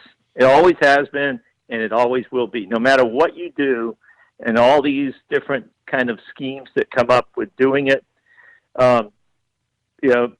maybe when we've perfected artificial intelligence, we can create a program that has no political leanings, and it could draw perfect districts, that take into account, contiguous border, the compactness, that don't discriminate against anybody. But, this has been since the country was formed and we set up our system of government, gerrymandering, in fact, that term originated in Massachusetts because of a man named Jerry, right. Actually Geroy, that it's, it's part of the system. And now they have actually done some studies on some of these quote unquote, independent, nonpartisan redistricting commissions. And some of the maps they have come up with have been more more partisan than the maps drawn by elected representatives in other states. So, like I said, I don't want anybody to get fooled by that. But I think what will end up happening is they're going to, draw these districts, and that the Democrats, because right now the Democrats control the state Supreme Court, that instead of the normal course, they will sue in federal court, but they're going to lose. They're going to take it through the state court with the intention of getting up to the state Supreme Court and having the state Supreme Court declare them unconstitutional by the North Carolina Constitution. And so that'll be the course they try and take. The question is, will they be able to do it before the election next year? And I don't think they have the time to get all that done. Well, it is. I looked at the maps. I was kind of surprised in a good way. These maps were the least bizarre maps. It looked like the degree to which they could keep county lines whole and not divide things. Even the maps submitted here, the way it held Brunswick County whole on the Senate side, Brunswick and Columbus on the Senate, and then in Wilmington, the way it drew the maps. Even all across the state, though, heading out west, it looked pretty tight. They looked like relatively well-done maps. I don't know if the Democrats are going to like this or not, but picking up that 4th congressional district, it'll be interesting to see who that impacts, or if they double bunk anybody. David Price has already announced he's not running next year. I suspect a couple of Democrats across the nation aren't going to be running next year after last night, especially if they intend to vote for that omnibus spending crazy bill, the Build Back Trillions bill. So it just seems to me an interesting process. I don't know how much oxygen the redistricting process is going to suck up because of all the other political intrigue happening elsewhere. But another one that I got to throw in your court is this budget. Most cities and counties, all cities and counties have to have theirs done by June 30th. The legislature is supposed to have theirs done. They do have partisan control of both chambers. We're now November 3rd, no budget. It is almost unfathomable that there's no budget. I get that Cooper is probably going to veto it because he hasn't signed a single budget since he's been in office. But the fact that one's not even presented in November is, what am I missing here that it bothers me? Well, it offends your sensibility as a former county commissioner that they're not passing a budget. That's part of the problem here. You're going, I was an elected official and we did our job. What they're doing is they're acknowledging reality, is that there's no budget that the Republican legislature can pass that can get votes of Republicans that Roy Cooper will sign. Roy Cooper will veto any budget that the legislature passes. So they're at a standoff. But the dirty little secret is, and I've always kind of said this, North Carolina is on a 2-year cycle for budgeting, but they don't even have to do that. The way the budget is passed, it continues into the following year until the next budget is adopted. So what happens if you don't adopt the budget? Well, it's the same Republican. Yeah, it's the same Republican budget as before, but there's not really any new. It's just bizarre. Cities and counties have to do it, but the fact that they haven't had one, they don't even seem all that interested in putting one together. It's kind of the apathy that bothers me more than we don't have one. Well, the thing is you can put all that work into it, and it's still going to get vetoed by Cooper until he views the budget as a political document. Right. He needs to do what he needs to make his political statements, and then veto what the Republicans are doing to keep his base. Remember, Cooper has always been seen as quote unquote a moderate. So, in order to keep the liberal base that got him into office happy, he has to do some things that they want, like veto the budget, make these statements that are kind of, out there that are not in keeping with how he portrays himself as this moderate kind of Democrat. And the budget is his instrument for doing that. He wants to do grand things in the budget, but he doesn't have the votes to do it. And the legislature is not going to do it for him. They don't want those things in there. But again, even though they didn't pass the budget, we're still, everything's going to keep working because the budget just keeps in force. It keeps funding it. Now, they will pass, the one thing they do have to pass is that every year you get federal money, and you have to pass a small bill that tells how that money is going to get spent. And they have been doing that. In other words, it authorizes the state to get the money to spend it in the way that the Fed said to spend it. And they've been doing that, even though they haven't been passing budgets. Every year they've been doing that. And Cooper's been signing it. Right. Looking at, and I think he's been largely an irrelevant governor. I mean, Phil Berger seems to have a lot more cohesive power. They passed the Emergency Government Powers Act, which would have Governor Cooper at least at some point have to bring in the Council of State to continue emergency powers, and eventually the legislature would need to be involved. Of course, he vetoed that. Not surprisingly, but other than COVID, we've had a largely irrelevant governor.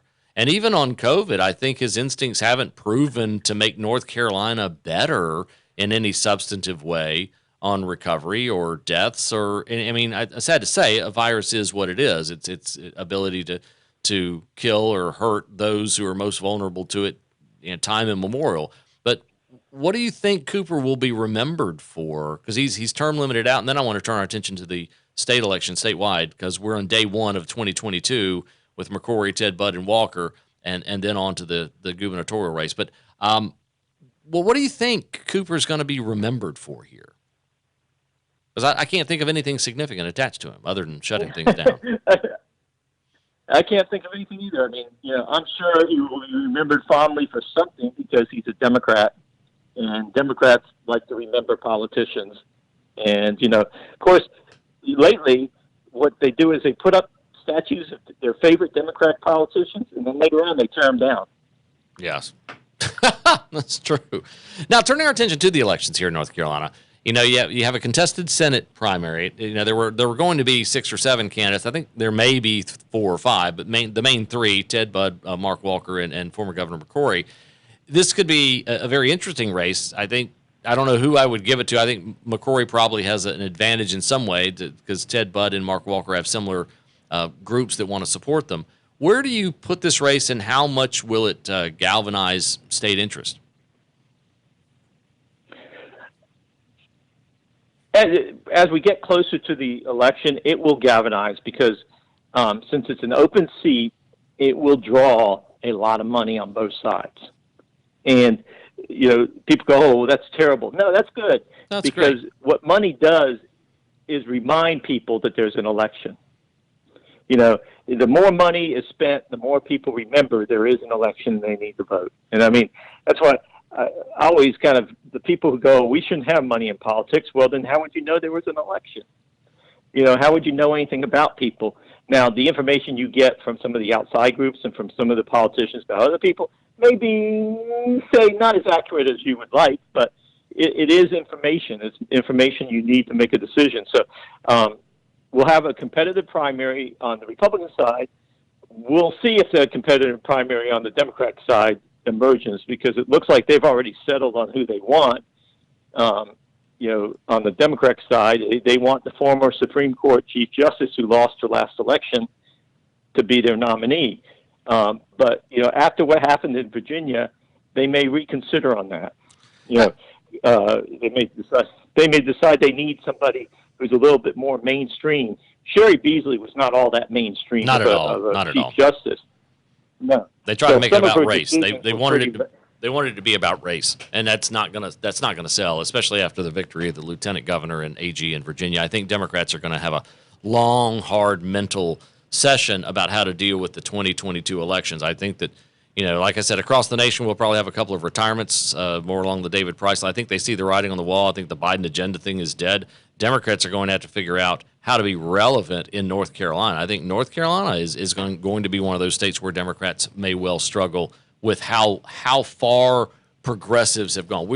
Governor Cooper has tried to avoid a lot of the more outlandish leftist stuff. He's being drug into it. He's going to be connected to it, and it's going to be tough to be the standard bearer heading into 2022 because he can't go too far left, but the left is going to push him there. I think the Democrats are in trouble at House and Senate at the legislative level this coming year. Oh, I think, I wasn't going to start with this, but I think what you'll see is the Republicans will capture veto-proof majorities in both the state House and Senate.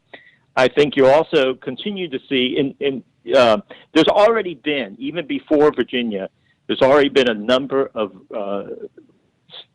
congressional representatives around the country, Democrats, announcing their retirements. Right. People like David Price. And when you see that happening, what that means is that they are seeing the Democrats' own polling. And they know that they, in all likelihood, will not be in control of the House of Representatives. And these people have been in power, and they know it's not, and a lot of them have been in the minority. And they know it's not very fun being in the minority, so they go, well, why am I doing this? David Price, I guess he's in his late 70s or 80. Yeah. He's going, I might as well come home and just enjoy life and not, if I'm in the minority, it's not going to be very fun up there. I don't want to play anymore. And there's around the country, there's been already a half dozen retirements. I think you are right, though. We're going to see those speed up after this election because they can read the handwriting on the wall, and they don't want to be in the minority again. And I think you'll see around the country, and probably in North Carolina, you're going to see a lot more people filing for office at the federal level because everybody looks at the last election and go, oh, if I get my name on the ballot, I'm going to win, as a Republican. Not necessarily true.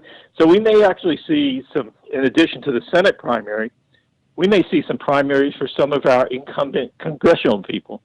There may be some Republicans step up and go, well, I don't like the job that person's doing, so I'm going to run. Because all they know is what they see on the news, and they know that Glenn Youngkin won a race that no one had run in 10 years. So they go, I'm going to run for Congress. He was going to be a sacrificial candidate. Now he's one of the most one of those sought after, and he has paved the way for many other Republicans to jump in, kind of just riding those coattails. David Price is 81, by the way, just turned 81 in August. Okay. So yeah, he's stepping. Isn't the internet great? It is. I mean, it is. And so, I mean, I'm often amazed because when I look at Biden and I look at Nancy Pelosi, I'm amazed at the combined ages of some of these people. If you were to take like her age, she's 81 also. Pelosi is. So if you add Biden, who's about 80, and you get back to the founding of the country, if you'd add those three together, you're at like 240 years. Just those three added together. So. Nah. I don't want to be ageist because I unfortunately am starting to get a few years on me. But the fact is that people, no matter how sharp they are at old age, they're not as sharp as they were when they were younger. And we do not need people, octogenarians, deciding our future. We need people who are more vigorous, or younger people, male or female, it doesn't matter. And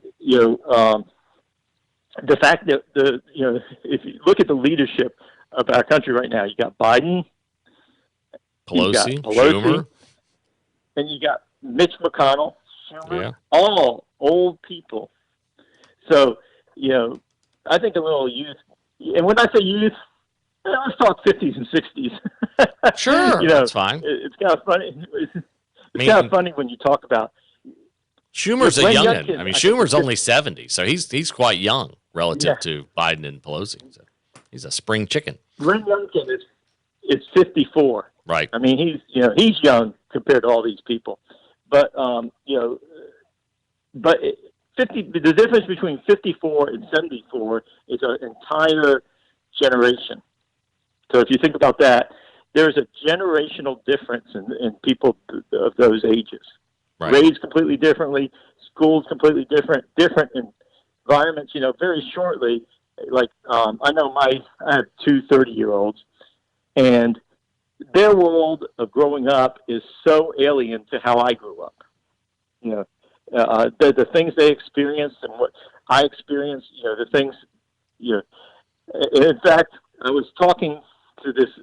I work out at a gym, and I asked one of the instructors. I said, do you know, before I said this, it's a female instructor, and she's doing the classes, and she's doing all the exercises everyone's doing, except she's talking the whole time. So I said, I thought that's pretty impressive. She's running 3 different sets of exercises at the same time. And I'm always amazed how they can keep up with it. But I said to her, do you know who Ginger Rogers and Fred Astaire are? She didn't know who they were. Oh, Francis.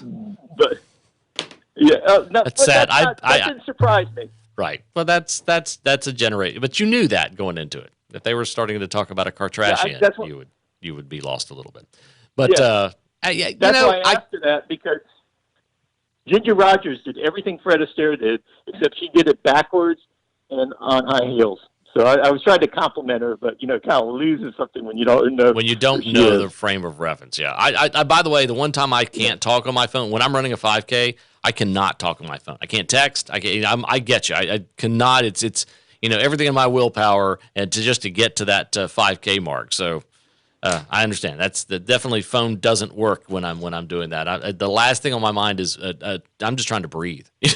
I'm just trying to breathe. Francis, I appreciate the time, man, and we'll be talking again soon. I got to have you back on. All right. Anytime. You take care and tell everybody hello. Okay. Francis DeLuca. Much more to go here on the Big Talker FM. Chad Adams, your host. We'll be back.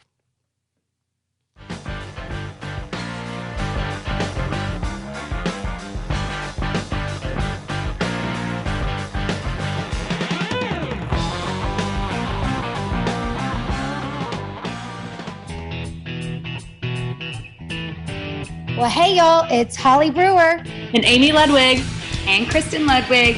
From Just Think, the podcast. The podcast where we don't want to tell you what to think. We just challenge you to do it. We're happy to have some of our episodes featured right here on 106.7 The Big Talker on Saturdays at 11 a.m. So we hope you join us in the conversation and most importantly, just think.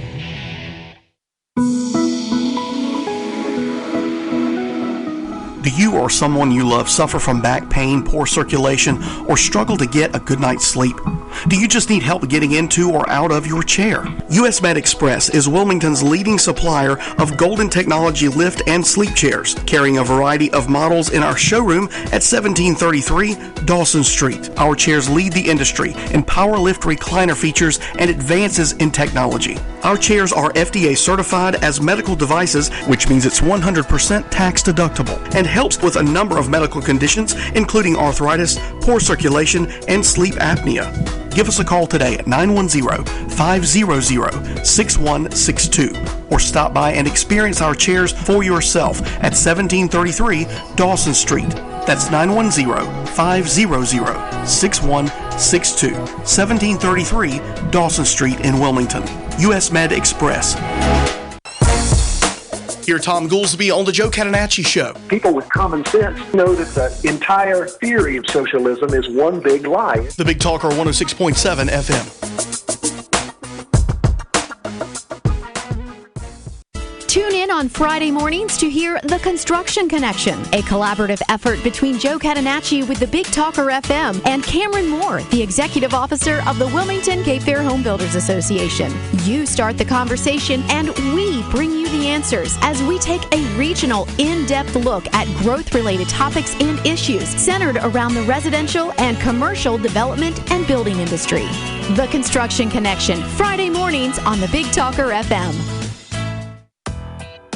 Hey, I'm Yael Osowski. And I'm David Clement. We're the host of Consumer Choice Radio, broadcasting every Saturday at 10 a.m. here on the Big Talker 106.7 FM. Consumer Choice Radio is a weekly conversation featuring the latest news, interviews, and expert analysis that covers consumer topics from around the world. ConsumerChoiceRadio.com.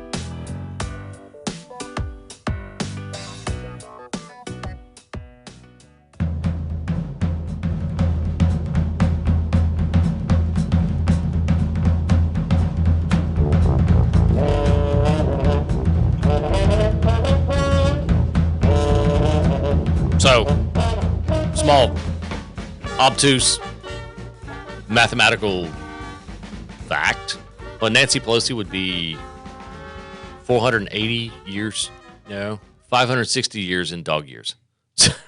Just if you were calculating that. Which is actually a tie-in to where I'm going to go. Have a little fun here. They're still sorting things out in, yes, I know. I'm not getting into a monologue. It's a log, but not a long log. It's a mini log. How's that? That sounds really terrible.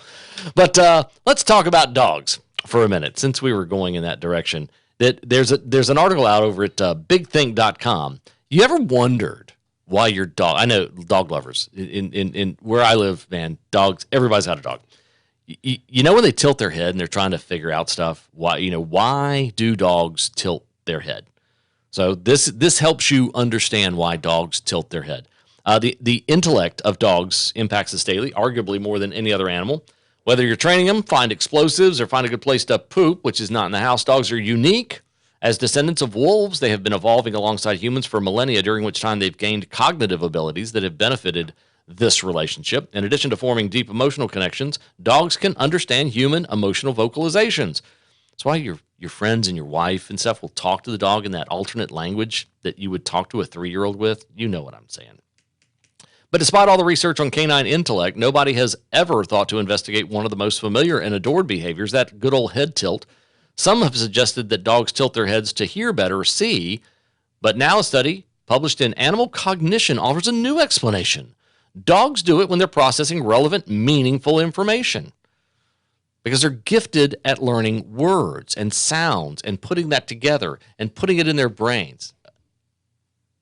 Yes, TK. So it's not a tick that I have. This is a common thing among mammals. It's a common thing. You just compared yourself to a canine, but okay. Well, yeah. You tilt your They'll head. Bite you too if you're not worried. Only a few dogs can learn the name of objects even after a few exposures, while most dogs do not. Researchers noted we define the dogs that rapidly learn object labels as GWL, gifted word learners. We expected that if head tilting is related to processing meaningful or relevant auditory stimuli, dogs that learn object labels would tilt their heads more. more frequently upon hearing the toy's name than typical dogs. Then they tested the hypothesis. Sure enough, that's what the dog did. The results revealed two findings. First, GWL, those gifted word learners, were able to learn the names of new toys at levels above chance, but more importantly, those dogs were significantly more likely than the typical group to tilt their heads. Therefore, we suggest that the difference in the dog's behavior might be related to hearing meaningful words and is a sign of increased attention. Possibly head tilts could also be related to making a cross-modal match in the dog's memory upon hearing the toy's name. In other words, they're connecting the dots inside. Humans, we tilt our heads when we see something that doesn't make sense. We go, we humans, dogs tilt it because they're understanding it better. How much was this research? How much did it cost? Yeah. I have no idea. And who the hell paid for it? Didn't say that either. Okay. Just a publication. Now, I could probably click on the article. So we can shelve this one next to the gender studies in Afghanistan? Possibly. Because it seems to be about as helpful. Maybe. But I thought it was interesting. So. Oh, yeah. So is gender studies in Afghanistan. That's pretty interesting. But is it worth spending millions of dollars on? I think the Border Collies wrote it. So, I thought it was the monkeys banging on typewriters. The Border Collies, man. If you've ever they been just around a little short of Shakespeare. Those things are oddly prescient. Border Collies are figuring stuff out, man. When you're engaging with border, especially there's two of them, and they look at each other, then they look at you. They're making some high level decisions there. And that's why they are not the drug tester dogs down at the airport. No. Because those dogs are jacked up like Brian from Family Guy. That was awesome. Well, we appreciate you being a part of what we're doing here today. I will be back tomorrow morning, as I will be Friday, continuing this wonderful hosting gig, the Big Talker FM 106.7, giving you that information that you otherwise wouldn't have. Get to share in my madness and TK's, because his madness is up there as well. So that's what that is. So we'll be back tomorrow, 7 to 10, here, same bat time, same bat channel.